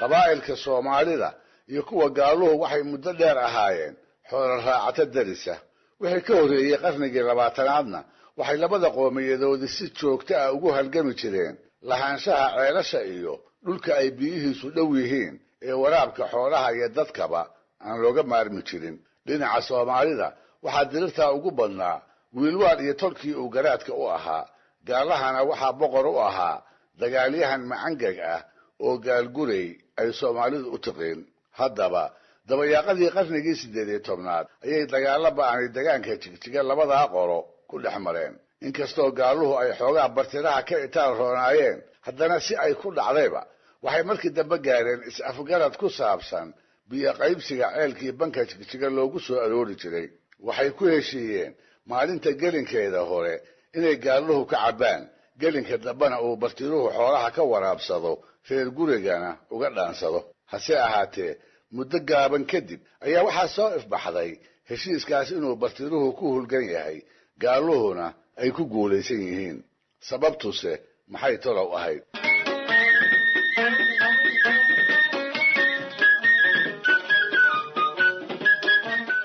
waxaa la yidhi dhulka ay jigjiga ku taalli waa dhul jilicsan sidaas darteedna ceesha laga qotaayo si fudud bay u duntaa gaaluhu waa berigii ayay yimaadaan ceeshii oo xalay si wacan u maaxatay markaas bay xoolaha ka waraabsadaan sidii kale oo ay doonaanna uga muraadsadaan gelin dambe ayaa la soo gaaraa kolkaasoo sidii lagu heshiiyey ahaa xilligii uu bartiruhu lahaa hase ahaatee iyaga iyo xoolahooduba waxay dawda soo gaaraan ceelashii oo cagtii geela iyo isdhafadhaafkii dawlisyadu ay jilciyeen dabadeedna dhowr hormo oo keliya markii ay ka waraabsadaan ayay wada dumaan iyada oo intoodii badnayd xoolihii ay soo aroorsadeen ay ka ooman yihiin haamihii dhaamankana aan lagu dhibcin waxay isku dayaan inay mar kale qodaanoo ay ciidda dibadda uga soo saaraan waxse ugama naasacadaadaan maxaa yeelay iyaga oo weli ciid bixintii ku hawlan xoolihiina ay ooman yihiin ayay maalin walba qorraxdu ka dhacdaa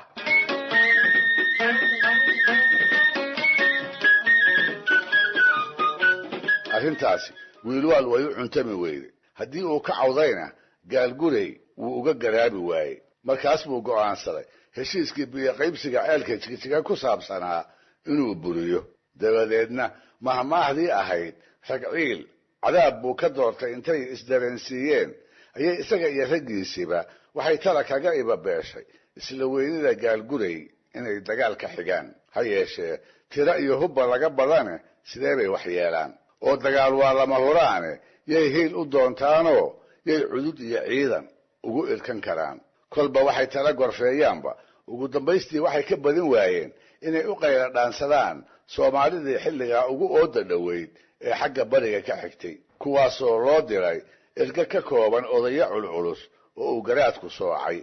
aadna uu ugu kalsoonaa maxaa xigi dara waana qayb tobnaad oo ka mid ah waayihii iyo sheekooyinkii garaad wiilwaal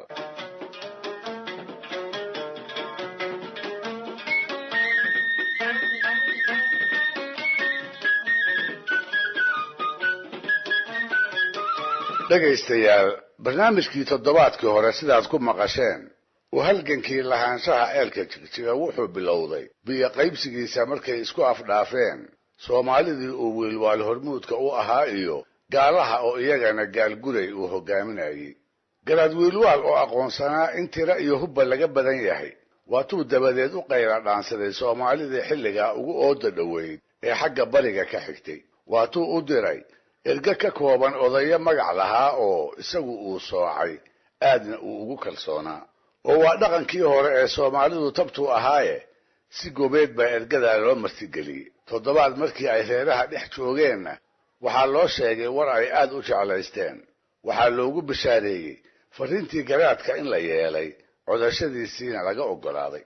si aan leexleexad lahayn baa loogu ballan qaaday in loo soo gurman doono oo rag farda iyo qalab dagaalba loo soo diri doono si ay iyagu ceelka ugu adkaadaan ergadii oo sidaa u guulaysan ayaa u darbatay sodcaalkii ay ugu noqon lahaayeen galbeed iyo dhulkoodii ha yeeshee intii aanay anbabixin ayaa oday ku jiray cidihii ay martida u ahaayeen waxa uu weydiiyey su'aal ay ka garaabeen jawaab wacanna ay ka bixiyeen wuxuu ku yidhi ragow degmadayada iyo tiinu waa kala durugsan yihiin ninka labalugoodka ahi toddobaad ka badan malaha waa isaga socdaa marka waxaan garan la'ahay sida annagu aan ku ogaanayno in ciidankiinnu uu noo soo dhow yahay iyo kolba inta uu noo soo jiro waa gartii su'aashuyo dhulku waa kala fog yahay waagaasna lama aqoon qalabka uu aadanuhu gadaalkii bartay ee aanu maanta haysanno qalabka iyada oo kumayaal mayl la isu jiro la iska maqlo fariimahana la isugu tabiyo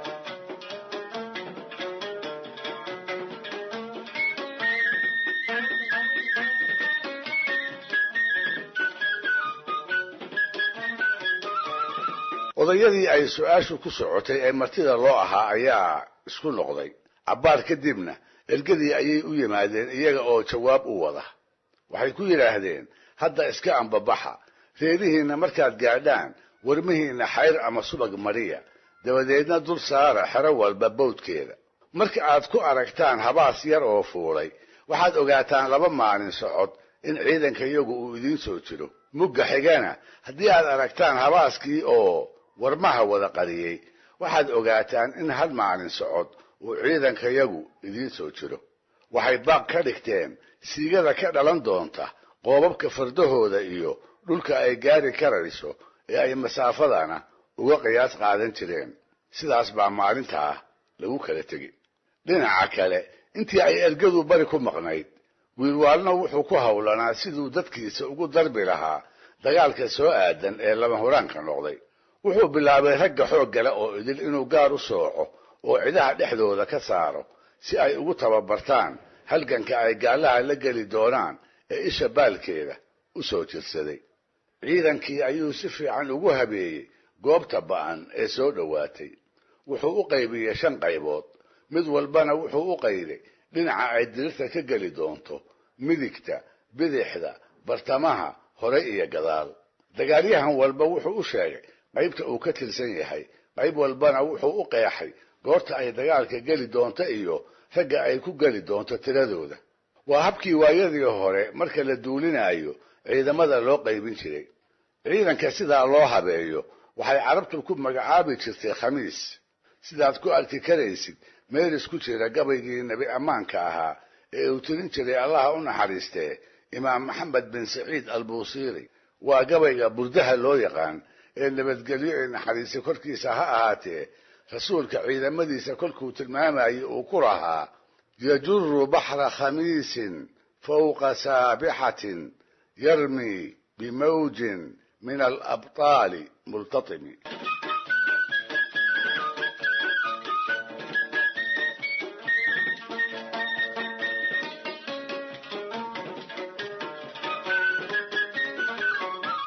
garaad wiilwaal waxaa ka go'nayd dirirta soo aadan inuu isagu ku guulaysto. sidaa darteed wuxuu ku kacay tallaabo aan looga horraynin oo ninkii fulayoobi lahaa oo idil uu ku quusiyey.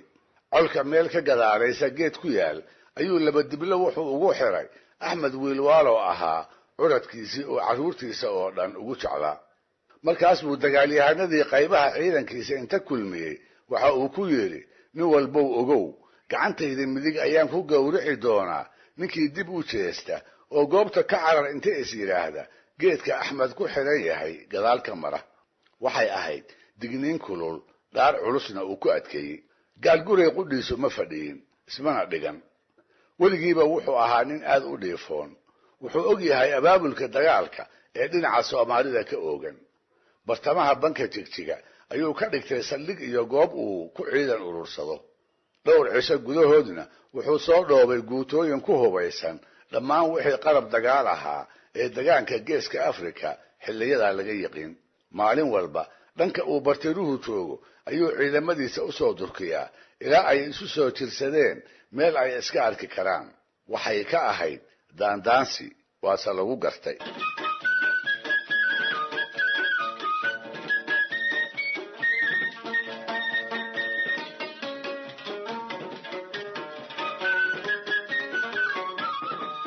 wiilwaal oo ahaa nin looga haray ammaanduulka iyo maamulka dagaaladu ma degdegsana. ma uu rabo in lagu hambooriyo dagaal aanu hubin inuu ku guulaysan doono. weli ciidankii uu bariga ka sugaayey ma soo gaarin. ha yeeshee wuu soo dhow yahayoo siigadii fardahooda ayaa warmihii wada qarisay. siduu baaqu ahaa hal maalin socod oo keliya ayuu u soo jiraa. maalintii dambe ayaa waxaa la soo gaaray gaasaskii reer bariga subaxdii uu galabteeda filaayey. barqa dheer markay noqotay ayuu midhacsaday gaalguray iyo raggii uu goobta soo dhoobay oo ka muuqda meel uu si wacan uga arki karo. isaga oo faraskiisii ku jooga ayuu hor taagan yahay ciidankiisii oo ay suuragal tahay inuu mar walba soo duuliyo. garaadkuna wuxuu rabaa inuu ku baajiyo haddiiba tashi caynkaasi uu ku jiro. dabadeedna isaga oo keligiisa ayuu u xawaariyey boqorka gaaluhu kobtii uu colkiisa ku hortaagnaa. wuxuu ku joogaa weyrax oo ahaa baxdowgii lagu yaqiin ee fardihii xilligaa la haystay ugu orodka dheeraa. tashiga uu ku socdaana wuxuu yahay si uu yeeraba inuu dib u dhigo dagaalka kafoolka ah ee labada ciidan ay fooda isku dari doonaan. wuxuu diidayaa iska hor imaadka weyni inuu dhaco iyada oo aan weli la gaarin dharaarta gelinkeeda dambe oo ah marka uu filaayo in gurmadka bari uu soo gaari doono.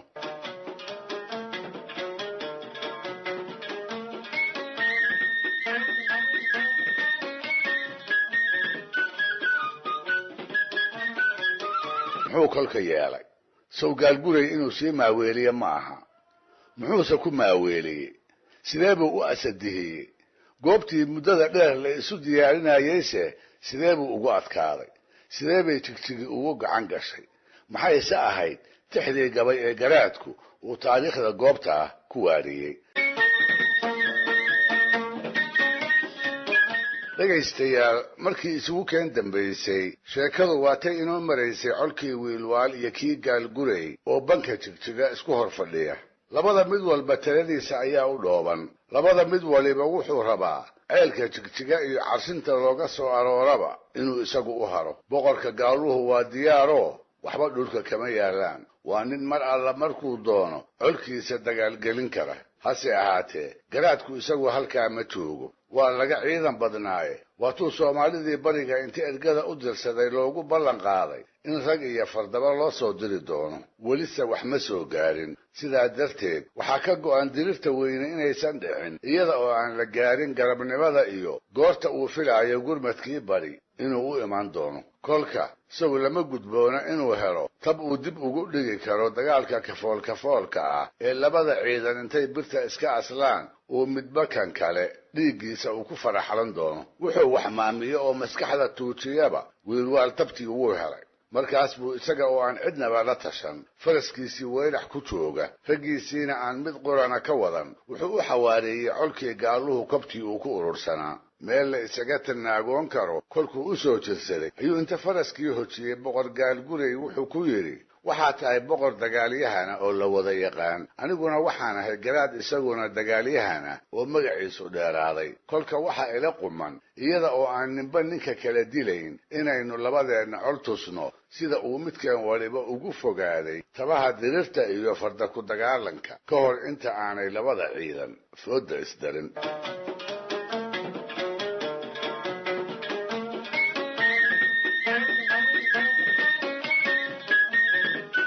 gaalguray oo aan rabin in fulaynimo lagu maleeyo ayaa taladii wiilwaal halhaleel u oggolaaday isaga oo raaciyey waan yeelay hase ahaatee ma adigaa dhoolatuska bilaabaya mase aniga wiilwaal oo ay hubaal tahay in tashi cusubi ku soo kordhay ayaa ku jawaabay baranku aragnee adigu ku horree markaas baa iyada oo aan ereg kale la isdhaafsan waxay labadii ciidan dareemeen guray oo sida aad libaax baabushii u kiciyey isla markiiba wuxuu ciribta ku dhuftay faraskii uu ku soo dagaal tegey suu inta booday buu cirka galay markaasoo ay daawatadu mooday kob dhulka iyo hawada u dhexaysa in cabbaar lagu hakiyey haddana bankii ayuu ku sii daayey marna dhirta iyo boholaha ayuu ka dulbootiyaa marna si kadis ah ayuu u hojiyaa mar kale neefkii oo aad u xawaaraynaya ayuu inta dhabarkiisa ka soo meero bogga isaga dhejiyaa in yar kadibna intuu labada lugood ciidda la helo dushiisii ku noqdaa kiyo aan orodkiisii inaba wax ka dhimin mar kale warmihiisa midkood ayuu kor u ganaa markaas buu intaanu dhulka kaga dhicin meel dhexe ka qabsadaa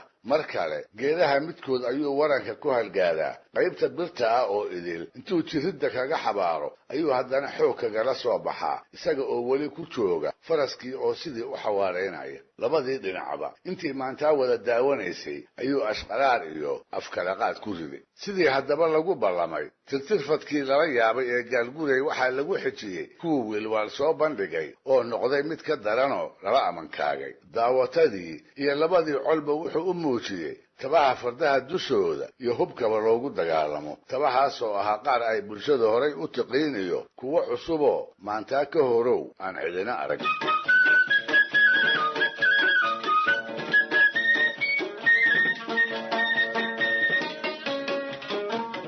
intii uu dhoolatuska ku jiray oo dhan wuxuu wiilwaal kolba jeedaalinayay halkii uu colkiisu tuuraa ujeeddadiisu waxay ahayd dhoolatuskiisa inuu ku sii wado oo banka ballaaran uu kolba dhinac u cararo tan iyo inta guutooyinkii uu sugaayey ay ciidankiisa ku soo biirayaan taasina sidii uu rabay ayay u dhacday markii la wada arkay fardihii reer bariga siigadoodii oo mar keliya cirkii iyo dhulkii kala qarisay sow xoog hor lihi kolkaana kuma soo kordhin dabadeed ciidankii gaaluhu halkuu tuuraa intuu isha ku xaday ayuu weyrax cagta u rogay xawli la yaab leh ayuu ku gaaray goobtii uu ammaanduulahoodu dhoolatuskiisa ka daawanayay. markaas baa waxaa la isweydiiyey, muxuu ka doonayaa meesha uu ciidanka cadowgu dhooban yahay? muxuu talow maagan yahay? cidina lama oga. wuxuuse rabaa inuu ballankii ka baxo oo dagaalweynaha ka horba uu boqorka gaalaha dhegta dhiigga u daro. gaalguray tashiga caynkaasa maba soo rogin. xawaaraha wiilwaalna wuxuu u haystaa inuu qayb ka yahay tirtirfadkii ay isku ogaayeen. dabadeedna isaga oo sidaa isaga baraadla ayuu ku war helay hooto duud dheerta qaybteeda hoose kaga dheggan, iyo isla markiiba waran isna hardaad ku haleelay oo xudunta bartankeeda kaga taagan. kaas baa inta xidmihii calooshiisa harakeeyey cadcad u rogay oo haddana dhabarkiisii ka kuday. sow kolkaana cid walbaba uma caddaan mar aan dheerayn inuu dadka aakhiro ku beeri doono.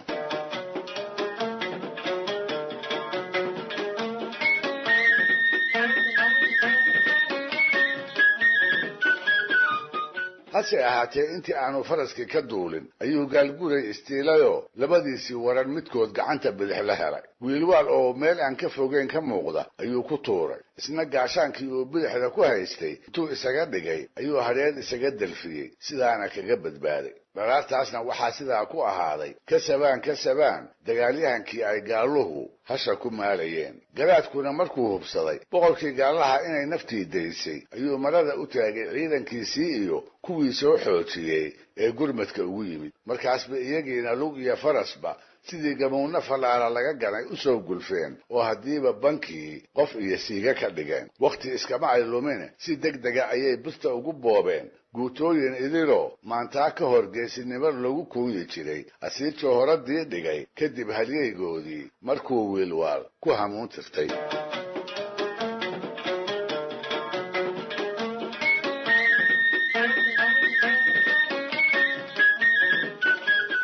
haddii dirirtaa laga joogo ayuu wiilwaal faanayoo gabyaana wuu ahaaye wuxuu tiriyey tixuu isku ammaanay, goobtaana uu ku taariikheeyey. waa gabayga ugu caansan maansada tirada yar ee garaadka naga soo gaadhay. wuxuu yidhi, xalay gelindhexaadkii miyaan gogasha soo laabay, gurxanka iyo gooraanka iyo goohi iga yeedhay, hanqargeeda laaya ah miyaa laabta iga guuxay, ogaadeen gal duur iyo hadduu webi ka soo gaasay, meeshiiyo gar loo gubay hadduu garowgu eedaamay, guntadayey haddaan khaylidii labada naas geeyey asaan weyrax nadigii gashay, u'gucu ma aad yeeshay, gaaladii ka goor iyo ka goor fiibi nagu goysay, guray maalintaan dilay colkeed inuu go'aan sheegtay. golyaay maalintaan idhi darkii inay gashaan sheegtay, meeshaan ka geylamay dadkii inuu go'aan sheegtay, garbidaan ku tiirsaday rag inuu garab maraan sheegtay,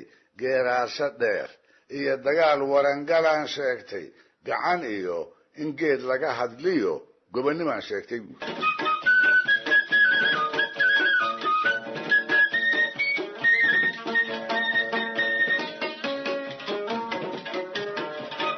waxay ahayd guusha fudud ee aanu filanayn dharaartii uu wiilwaal goobtaa kala laabtay. waa dharaartii uu isagu gashaday baalkii dheeraa ee guyaasha badan gaalguray uu madaxa ku sidan jiray. waa dharaartii maalintii xigtay qorraxdii oo aan weli dhicin ay loodii bartidhaceelkii soo wada gashay, iyadoo uu u hor cabbay sacii golye la odhan jiray ee caaradka ahaa. garaadkuna uu lo'diisa ugu jeclaa. waxay ahayd jigjiga iyo agagaarkeeda dharaartii uu geesigaasi soomaalida u soo gacan geliyey, halkaasoo si ay ku joogaanba ay weli ku dhaqan yihiin.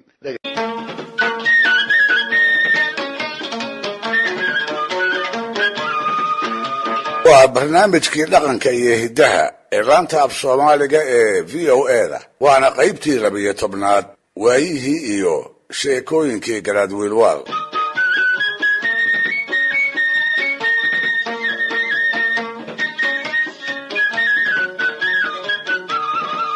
dhegaystayaal, sida laga garan karo sheekooyinka naga soo gaaray ee qaarkood aan barnaamijyadan idinku maqashiiyey, wuxuu wiilwaal ahaa geesi dagaalyahan ah, haddana keligii taliyuu ahaa. wuxuu ahaa daafaca iyo daryeelka danaha bulshadiisa nin hurdada iyo harsigaba u seega. haddana wuxuu ahaa isla bulshadaas nin gacan bira ku maamula, marar badanna cayaayir ku laaya. nin aad looga cabsado ayuu ahaa. sidaasoo ay ahaydna waxaa dadkii uu u talin jiray ka soo dhex baxay rag isku taagay, rag uu sina uga ilheli waayey, gadaalkiina iyagu hah iyo huhba kaga yeersiiyey. waxaa raggaas ka mid ahaa marahaygana ugu yaabadnaa nin la odhan jiray cigaal iley oo af iyo adinba garaadka in badan ugu babac dhigay. sidiisa ayuu gabyaa ahaa,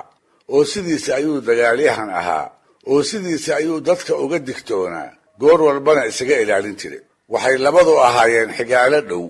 ismase indha buuxin jirin. wuxuu cigaal weligiiba ka hawoon jiray sida dadka kale inuu garaadka uga baqo. nin la loolama waxbana aanu ogeyn ayuu ahaa. sidaas awgeedna in badan ayuu garaadku isku dayey inuu dabinna u maleego, marnabase waa ugu soo dhici waaye. ma yarayn inta jeer oo uu u soo diray dhallinyaro goor habeena gaadma ku soo disha. hase ahaatee waxay ku soo noqon jireen iyagii oo uu cigaal qaarna laayey, qaar kalena uu dhaawacayoo wax jaban iyo wax jiisa uu ka dhigay.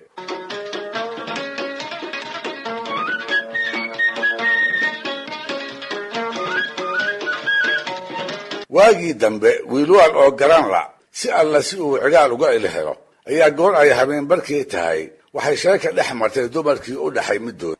jeer dambe oo ay kala seexan lahaayeen ayuu ugu faanay geyiga ballaarka badan ee ay ku dhaqan yihiin inuu isagu rag oo idil ugu xirri badan yahay, ugu xeel dheer yahay, ugu geesisan yahayoo nin u soo badheeri karaaba aanu ku noolayn. markaas bay waa dahabe waxay ku tiri, garaadow, arrintu ma aha siday adiga kula tahay, dunida rag kalaa kula jooga.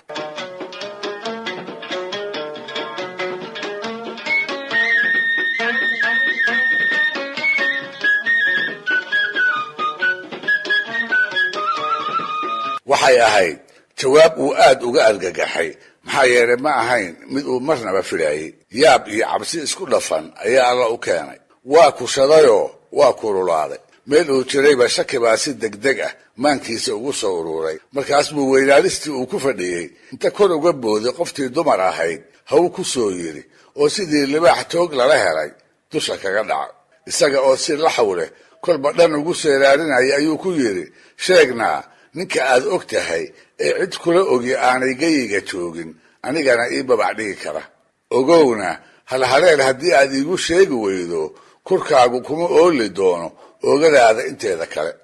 dabadeedna iyadii oo isku dayaysa farihiisa xoogga badan inay luqunteeda ka fujiso ayay tiri, garaadow, ninka aan sheegayaa waa midka igu soo dhiiraday, oo isaga oo og inaan adiga kuu dhaxo habeenada aad iga maqan tahay igu soo dheelmada. waa ninka waaga ii bariya, isaga oo iga raba inaan dharka isaga furo.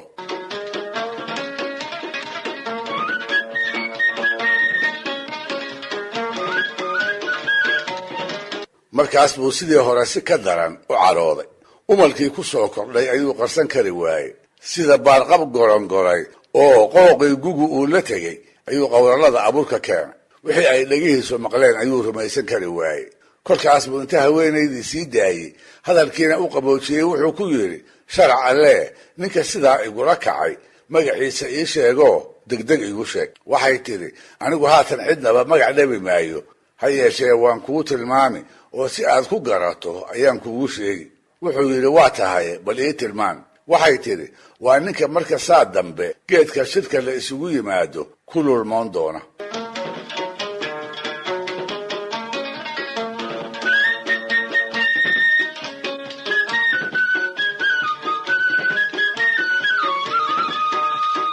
tilmaanta dahabo wiilwaal ma ay solin, mana gara dulucdii ay ka lahayd. markaas buu weydiistay inay arrinta u balballaariso, taasoo ay kaga jawaabtay, habeen dambe marka aad reerkaaga kala jirto ayuu ninkaasu ii imaan doonaa.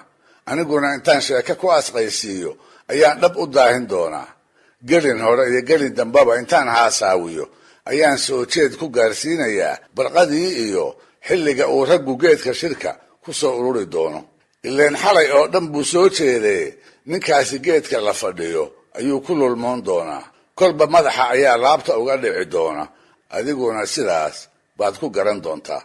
habeenkaas gelinkiisii dambe garaad wiilwaal ma uu ladinoo il iyo baal isma uu saarin. dhinac wuxuu ka seexan kari waayey ninka sidaa u dhiiran oo carrada uu ka taliya kula dhaqan, isaguna aanu weli garan karin. dhinaca kalena wuxuu ka fakarayay garashada dheer ee afadiisa iyo xujada ay hor dhigtay ee laga rabo saa dambe markay noqoto inuu furfuro isaga oo labadaa arrimood jiefkii la qabanla ayuu waagii u bariyey kolkaas buu odayadii reeraha wuxuu ugu dhawaaqay shir berri lagu kulmi doono oo aan cidina ka maqnaan karin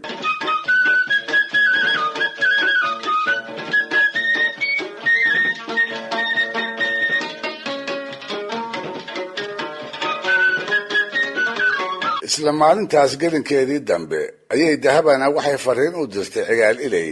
si uu cawadaas ugu yimaado iyaduna ay u haasaawiso waa sidii uu rabeeye cigaal oo aad u faraxsan ayaa fiidkii horeba isa soo dhigay meeshii ay ku ballamisay intuu sii fadhiistay ayuu ku sugay iyaduna markii uu reerku xoolihii maalay ayay ugu timid waxay ku bilowday sheekooyin hor leh iyo haasaawo ka macaan kii uu awal hore uga bartay rag oo idin inay isaga ugu jeceshahay ayay laabta ugu riday waxay ugu bashaaraysay si ay yeeshaba inay aakhirka isaga xilihiisa ku dambayn doonto isna intuu hadalkeedii u beerraqay ayuu wada rumaystay bogga iyo beerkaba wuu ka qaboobay erey walba oo ay ku tiriba dhagaha ayuu u raariciyey markaas buu maanka iyo maskaxdaba ku hubsaday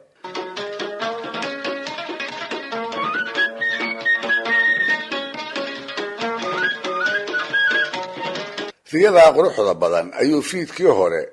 ilaa aroortii ku jiray markii ay qorraxdii bari ka soo iftiintayna waxay ku ambabixisay erayo macaan badan isaga oo weli la jooggeeda sii raba iyada oo ilka cadcad iyo cirid madow badan ugu qoslaysa ayay sagootisay wax yar kadibna geedkii shirka ayuu isa sii taagay isaga oo dhanna ka faraxsan dhanna ka daalanoo halaaqoonaya dhegaystayaal barnaamijkii dhaqanka iyo hidduhu maanta halkaa ha inoo joogo waa inoo toddobaadka dambe iyo waxa geedka shirka ka dhici doona ee wiilwaal iyo cigaal ilay ku dhex mari doona hadduu eebba idmo waana qaybtii 13 waayihii iyo sheekooyinkii garaad wiilwaal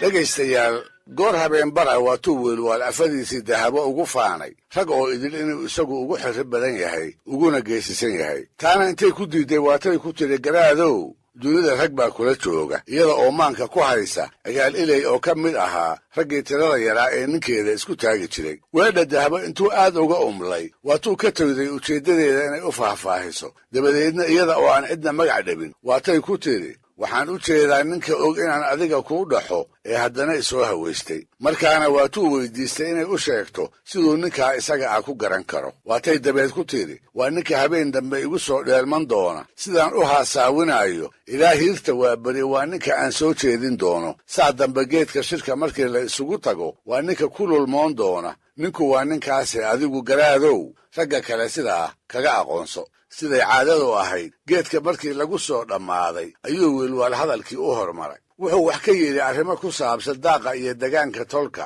iyo dadyowgii ay dariska ahaayeen wixii qaan ahaa oo kaga maqnaa amaba iyaga lagu sheeganayay waa nin wax u dan lehe hadalka wuu dheeraynayaa si uu shirka u daaliyo intii uu dabeebanayay oo dhanna raggii goobta fadhiyey ayuu mid mid isha ula raacayaa bal inuu arko kii ay dahaba u tilmaantay balqaharaac markay ahayd ayuu indhaha ku joojiyey cigaal ilay oo gamanyoonaya qoorta ayuu laalaadinayaa garkuna galowda korkeeda ayuu ku qotamaa marba hoos ayay luqunta uga dhacaysaa haddana intuu isgarto ayuu soo ceshanayaa indhaha ayuu kolba isku qabanayaa haddana intuu marmarto ayuu kala furayaa wiilwaal oo tilmaantii afadiisa wax ka arkay ayay markaa wax u iftiimeen cara ayuu ismadax maray markaas buu si degdega cigaal isu dultaagay warankii uu midigta ku haystay intuu dushiisa ku gelgelay ayuu ku tuuray su'aal aan xujo ka marnayn isla markaasna sarbeeban wuxuu ku yidhi cigaalow halku xamay isna intuu ujeeddadii gartay ayuu kaga jawaabay ima xamane waa hamiyey garaad xirsow markaas buu wiilwaalna ku yidhi cigaalow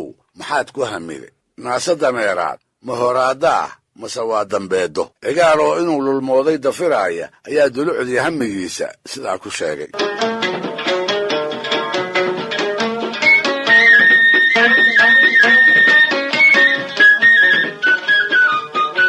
dhammaan intii geedka joogtay ayaa la amankaagtay dabuubihii labada nin dhex maray iyo sidii fududeed ee uu cigaal isku xujo furay. waxaa la garan waayey naasa dameeraad horaaddo ama dambeeddo mid lagu tilmaamo. markaas ayuu garaadkii qudhiisuna inta iska aamusay halkiisii ka sii watay wararkii uu shirka u jeedinayey, isaga oo weli raggii goobta fadhiyey isha ku wada haya. wuxuu jeedaalinayaa cigaal mooye bal nin kale oo geedka ku lulmooda dabadeedna uu ruuxa weysiiyo. taasise ma dhicinoo ninna dabinkii uu dhigtay uguma soo dhicin. maxaa yeelay wuxuu is adkeeyaba cigaal baa mar kale si muuqata luquntii u laalaadiyey. markaas ayuu wiilwaalna hadalkii inta hakiyey warankii kula boodayoo inta dushiisa ku gilgilay ku yidhi, halku xamay cigaalow. cigaalna sidiisii intuu ku jawaabay ayuu yidhi, ima xamana waa hamiyey garaadow. war bal sheeg, shirkana maqashii wixii aad ku hamiday. haddii kale intii aanu garaadku weedhiiba dhammaystirin ayuu cigaalna ka horgeeyey su'aal uu ku sheegay inay tahay wixii uu ku hamiyaayey, taasoo ahayd addimo goroyo majeenyaa mase waa lugo. dabadeedna garaadkii kolay ku tahay raggii oo idil ayaa sidii markii hore yaab la kala jeestay.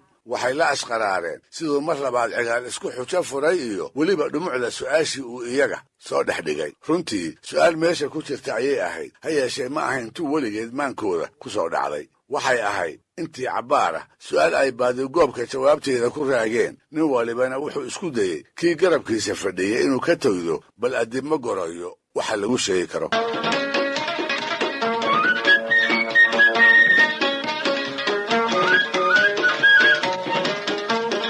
waa garabgaab ay xoolihiina soo hoyaad yihiin. godkii galbeed ee ay ku qarsoomi jirtay ayay qorraxdii ku sii durkaysaa. lo'dii oo insaarixihina waxay tiigsanaysaa golayaashii la fadhiisan jiray iyo halkii ay weylaheeda ku ogeyd. ha yeeshee garaad wiilwaal weli waa taagan yahayoo isaga oo hubkiisii u dhan yahay ayuu dabeebanayaa. guurtiidii tolka iyo raggii u dagaalami jiray ayuu la hadlayaa, isaga oo warka dheeraynaya oo si kabadbadis ah u faahfaahinaya. ninkii oday ahaa isaga daal warkiise, kii dhallinyaro ahaa ayaa daal u dhimanayo oo jeclaan lahaa maruun inuu garaadku shirka soo gebagabeeyo. iyagu waa moog yihiin, isaguse wuxuu weli jeedaalinayaa cigaal mooye bal cid kale oo meesha ku lulmoota dabadeedna uu ruuxa weysiiyo. waxaa la bilaabay in si hoose la isu weydiiyo, war hadal la is yidhaahdaa maba harine muxuu garaadku meesha inoogu hayaa. sidaanse ma ahaan jirine maxaa maanta ku soo kordhay. waxay ahaayeen su'aale ay dhexdooda iska weydiin karayeen, isagase aan cidina kula dhici karin.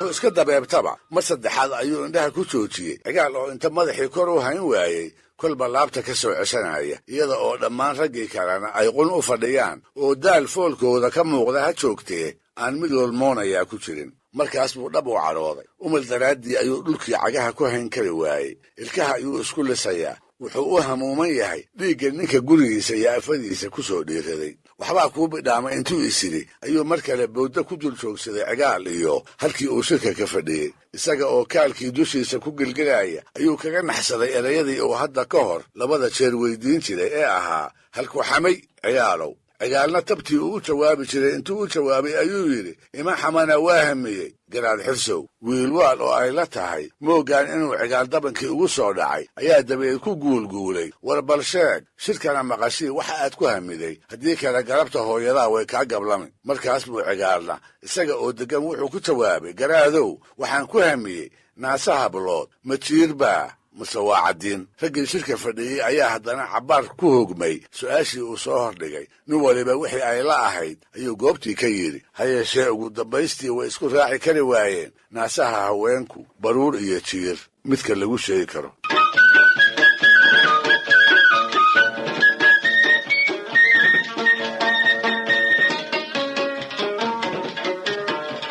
markuu heli kari waayey marmarsiyo uu cigaal inay ku xujeeyo ayuu wiilwaal shirkii soo gebagabeeyey. dabadeedna nin waliba reerkiisii ayuu u dheelmaday, iyada oo lagu wada howlan yahay helista jawaabaha su'aalihii cigaal soo jeediyey. fii dambe maray tahayoo xoolihii ay xeryaha ku xasileen ayay wiilwaal iyo afadiisii isku keliyaysteen. wuxuu uga warramay shirkii iyo sidii ay wax uga dhaceen. wuxuu ku yidhi, raggii shirka joogay nin keliya ayaa 3 jeer iila ekaaday wax lulmoonayo oo hurda hayso. ha yeeshee kolkii aan weydiiyey sababta uu 3 jeerba la lulmooday ayuu ku andacooday wixii uu la fooraray inaanay lulmo ahayn uu ku hamiyaayey arrimo wareeriyey oo uu jawaab u waayey. saddexdii jeerba wuxuu soo bandhigay su'aalo lala yaabayoo jawaabtooda shirkii oo idili uu garan waayey isagiina loogu garaabay sidaa darteed aniguna waan iska daayey kolkii aan u waayey marmarsiiye aan ku xujeeyo kolka sharaca leehayga qarinne ninka magaciisa ii sheeg dahaba ayaa markaa ku tiri iska seexa garaadow shirka dambe ee raggu isugu imaan doono ayaan waxaan ninkaa kuugu yeedhi astaan aadan marnaba ku garan waayi doonin dhegaystayaal barnaamijkii dhaqanka iyo hidduu maanta halkaa aynoo jooga waa inoo toddobaadka soo aadan iyo waayihii iyo sheekooyinkii wiilwaal qaybtii ugu dambaysay hadduu eebba idmo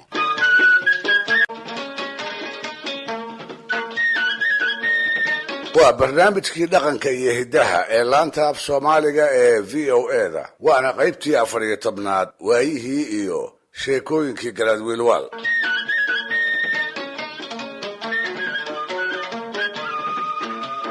dhegaystayaal intiina barnaamijyadan ku taxanay sidaad horeba u ogaateen ciyaal ilay wuxuu ahaa nin dhiiranoo wiilwaal far dheeraatay ku noqday wax kale iska daayay gurigiisa ayuu u daba maray sidaa darteed buu garaadku in badan ku dadaalay inuu u helo marmarsiiyo uu ku dilo marnabase taasi uma suuro gelin waxaana u dambaysay xeeshii ay afadiisu maamisay waa halku xamay sheekadii la baxday ee geedka shir ka dhacday cigaalna uu ku degmi waayey wiilwaal oo ay ka go'an tahay inuu dilo ninka dahaba soo damaaciyey ayaa iyadii ka duraantay inay magaciisa u sheegto markaas bay ku tidhi cidna magac dhabi maayee tilmaan baan ku siin habeen dambe intaan u yeedho markuu ii yimaado ayaa ninka go'iisa sare tafta ka goynayaa adiguna markaad geedka isugu timaadaan waxaad isu fiirisaa go'iisa iyo go'yaasha ragga kale ninka isoo hawaystay waa midka uu go'iisu taf go'naan doono hawraarsan ayuu yidhi habeenkaana sidaas bay ku kala seexdeen maantii lagu ballamay ayaa la isugu yimi geedkii lagu shiri jiray siduu tashigu ahaana xalay gelinkii hore oo dhan wuxuu cigaal la joogay dahabo oo uu qalbigu u ruxanayay cawaysin dambe ayuu ka dheelmaday isaga oo faraxsan asii aan ogayn go'a uu huwan yahay inuu taf go'an yahayoo mandiil ay nabasta soo gashatay ay dahabo gaf kaga siisay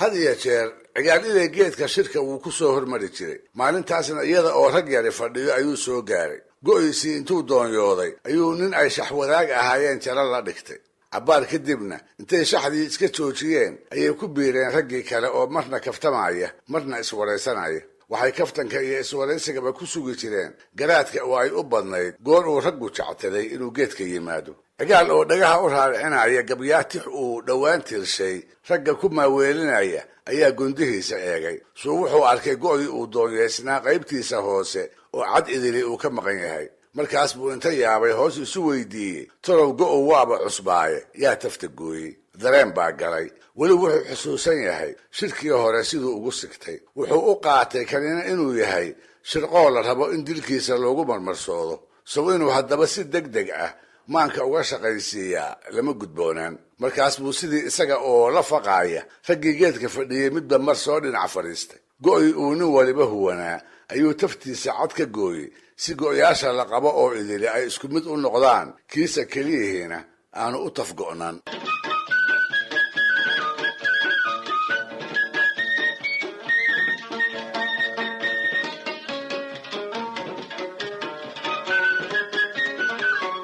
goortaas goor aan ka fogayn ayuu wiilwaalna madashii soo gaaray halkii geedka ugu hooska badnayd ayuu salka dhigay markiibana wuxuu bilaabay hadal hadoofaho uu ku qarinayo dantii dhabta ahayd ee uu shirkaba u wacay wax yar kadibna intuu hadalkiisi kadiisa u hakiyey ayuu seeftiisii galka kala soo baxay tii oo gacantiisa midig ka walac leh ayuu la dul tegay cigaal kuna yidhi muxuu cigaalow go'aagu la taf go'an yahay kiina isaga oo aan jawaabin ayuu fiiriyey qaybta hoose ee go'iisa wuxuu iska dhigayaa wuxuu garaadku sheegayo nin aan markaas ka hor warba u haynin haddana raggii shirka fadhiyey intuu isha wada mariyey ayuu wiilwaal kor u eegayoo ugu jawaabay garaadow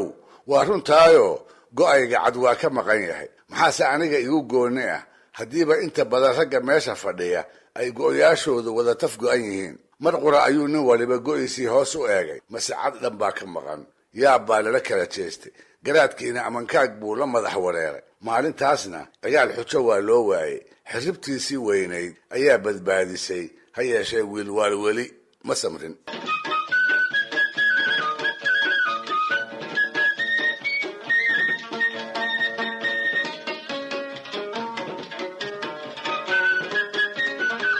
goor aan la filayn ayuu wiilwaal shirkii soo gebagabeeyey isagoo guddoomiyey cigaal mooye ragga kale inuu geedka ku kala dareero sababta sidaa degdega uu shirka ugu soo gebagabeeyey waa la garan waayey waxaase ka daraydoo nin sheega la waayey sababta uu cigaal keliya ula haray inkastoo aan cidina la ogeyn haddana waxaa ka go'nayd inta aan qorraxdu dhicin inuu cigaal ka faraxasho sidaasna uu ku eedsiiyo dhiiridii uu afadiisa ku haweystay waxaa geedkii isugu soo haray wiilwaal cigaal iyo labadoodii sange oo meel u muuqata ugu shakaallaa dabadeedna wiilwaal oo maagan inuu ku asadihiyo sabab ka duwan tii uu ula haray ayaa cigaal ku yidhi in dhoweyd si gaar ah uma aynu kulmin sidaa darteed baan waxaan gartay ilaa qorrax dhaca in aynu iska sheekaysanno innaga oo manjamarayn iyo taxtaxaash banka jigjiga ugu dhex saqaafayna weedhaas iyada ah cigaal umuu riyaaqin wuu dareensaday wuxuuse goostay inaanu taladiisa diidin isla markaana uu aad isaga ilaaliyo ha la yeelo garaad ayuu ugu jawaabay isaga oo weliba u ilka caddaynaya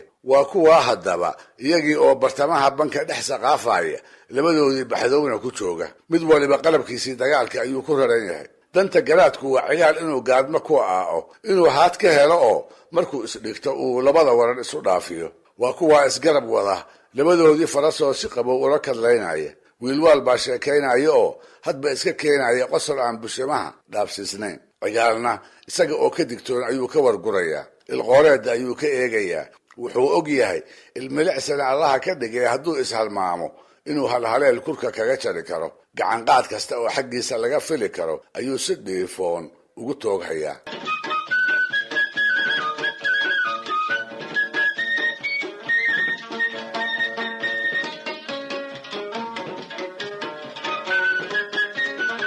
haddii ay cabbaar sidaa ku wada socdeen wax ilbaad ahna uu cigaal ka waayey ayuu wiilwaal ku tashaday inuu xeesha bedelo faraskii uu ku joogay ayuu ka degey markaas buu cigaalna kiisii ka degey dabadeedna iyaga oo labadii neef taxaabanaya qorraxdiina ay sii galbanayso ayaa waxaa wiilwaal u muuqday haad gorgor iyo dafo miirana oo meel dhulka iyo daruuraha dhexdooda ah ee haabaysa kolbana dhinac u dilaamaysa mar keliya ayaa waxaa ku soo dhacday inuu haaddaas cigaal ku jeediyo markuu kor u eegana uu luqunta ka rido kolkaas buu inta socodkii faraska iyo kiisiiba hakiyey wuxuu ku yidhi cigaalow bal maleeyo maxay haaddaasi ku dhacaysaa cigaalna ileen waa nin dhab u digtoone markiiba wuxuu gartay dulucda su-aashii wiilwaal isaga oo aan kor iyo hoos midna eegayn indhihiisuna ay gacmaha garaadka dul joogaan ayuu ugu jawaabay marba labadeenna kii eega ayay ku dhacaysaa wiilwaal baa kolkaa candhuuf dib u liqay waxay ahayd maantii uu naftiisa u qirtay xirrib iyo xeel af iyo adin sir iyo saaq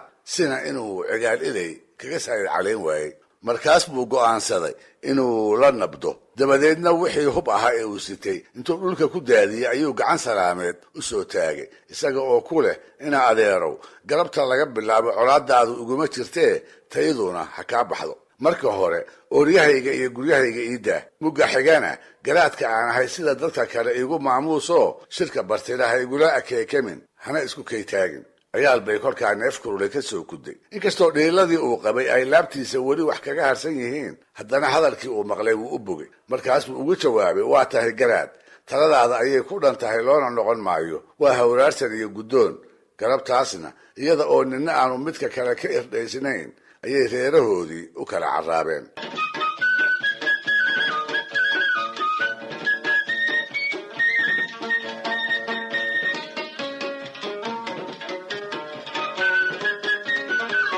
waa dambe oo uu gaboobay ayuu garaadku sheekeeyey wuxuu ku dheeraaday hoog iyo ba wixii uu rag ku falay wuxuu ku xejiyey wixii isagana ay rag kale ku markadeen iyo tabihii ay uga saayid caleeyeen si gaara wuxuu u xusay arrintii isaga iyo cigaal ilay dhex martay ee ay waagii dambe ka heshiiyeen kolkaas buu sheekadii wuxuu ku soo idleeyey rag hooyadiisna waan u hayayoo walaalow wax uu ku dhaamo waan waayey taasoo noqotay hawraar ay soomaalidu ku mahmaado gaar ahaan markii la isla helo tan eebba mooye awood kasta oo kaleba inay soo hodin leedahay dhegaystayaal barnaamijkii dhaqanka iyo hidduhu maanta halkaa ha inoo